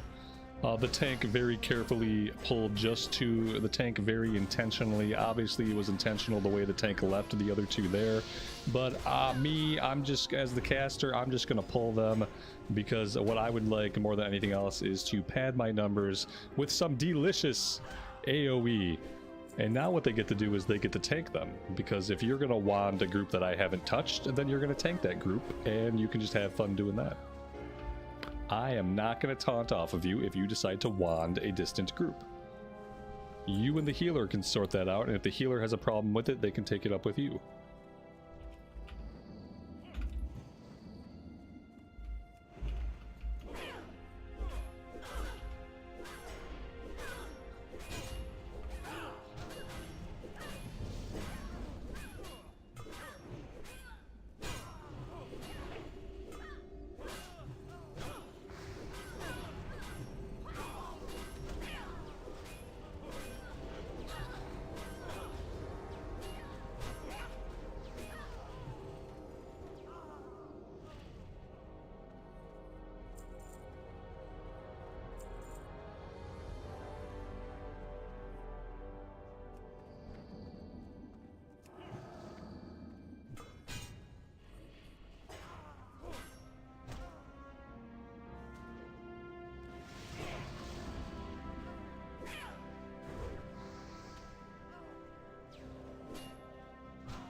I'm not giving up strength for an armor bonus though. I mean, I could take it. There's really nothing in this set that's worth it. If you can get the 5 set, nope, that's attack power only against undead. No, I'm not even gonna waste a roll on it. I want it on a greed roll. What can I say? I want it anyway.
challenge.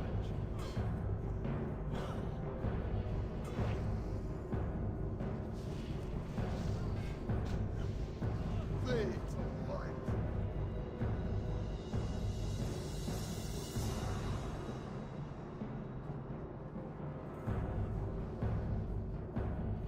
Light, give me strength.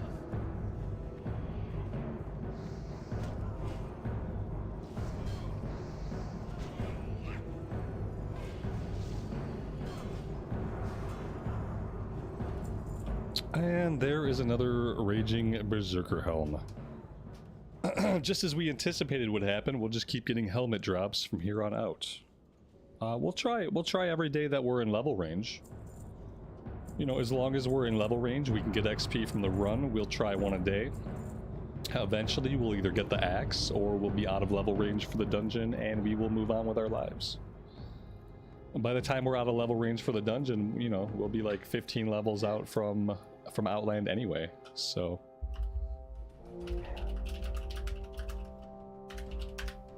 There we go, that's the run, and guys, I am actually out of time for today. It is almost 2 o'clock and I have to go. Thank you all very much for hanging out. I really appreciate y'all being here today and all the support. As always, take care of yourselves out there in the real world and take care of each other. And we'll see you back here again very soon. Bye for now.